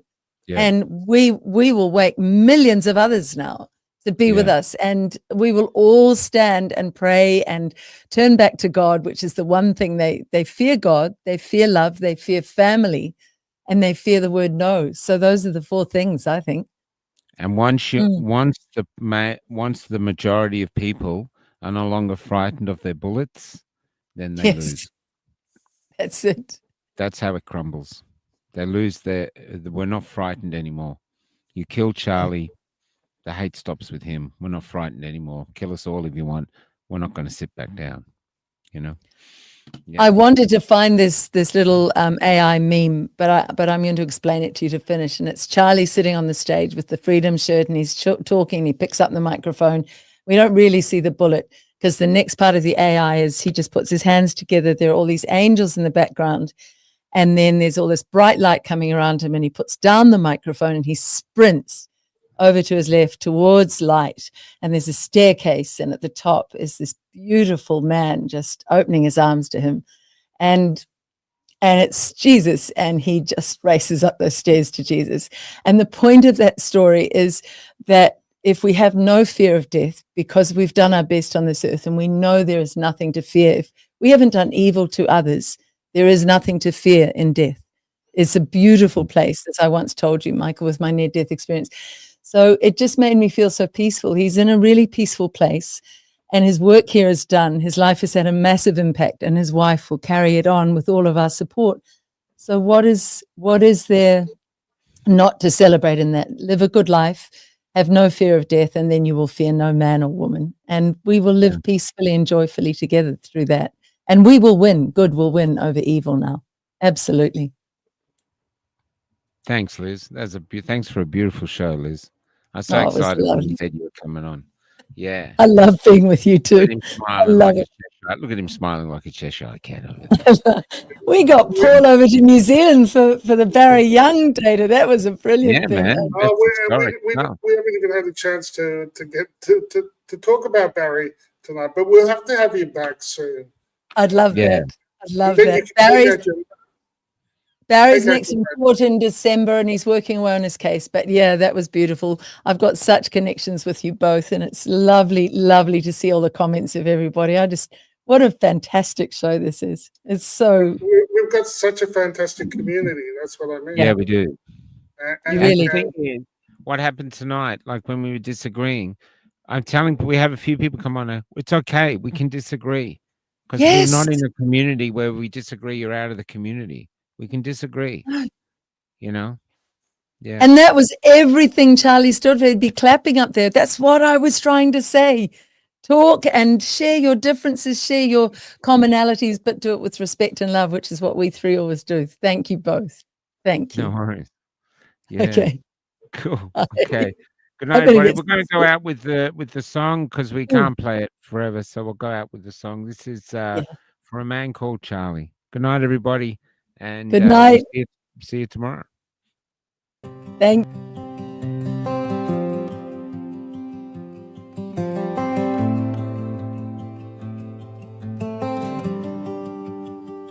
It was raining last night. I could hear it dancing on the roof. I fell asleep listening to the beauty of rain. But when I woke, you were gone. Someone had used their hate to take you away. And so the rain of last night is now raining inside of me.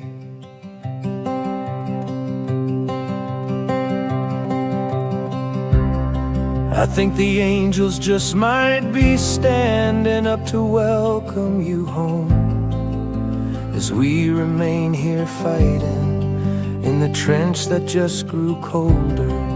But despite the shot, I know you're not dead. Instead, you're leaving light could become our new dawn. I wonder if when your mother first held you, as all the love you brought was a dawn in her eyes, did if she ever sensed then that a warrior was here with a tongue for a sword and the armor of truth? For in a darkening world that's being turned upside down, you were a single man that rose until we could see you from here. How many roads must a man walk down before we call him a man? Well, I'm on your road,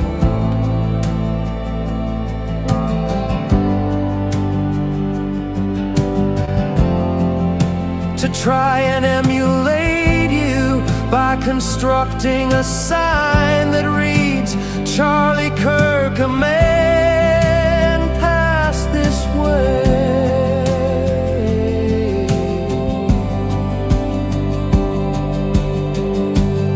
On his journey to the son who he knew,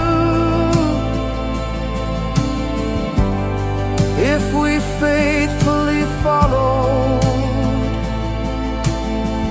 would one day lead us home. On his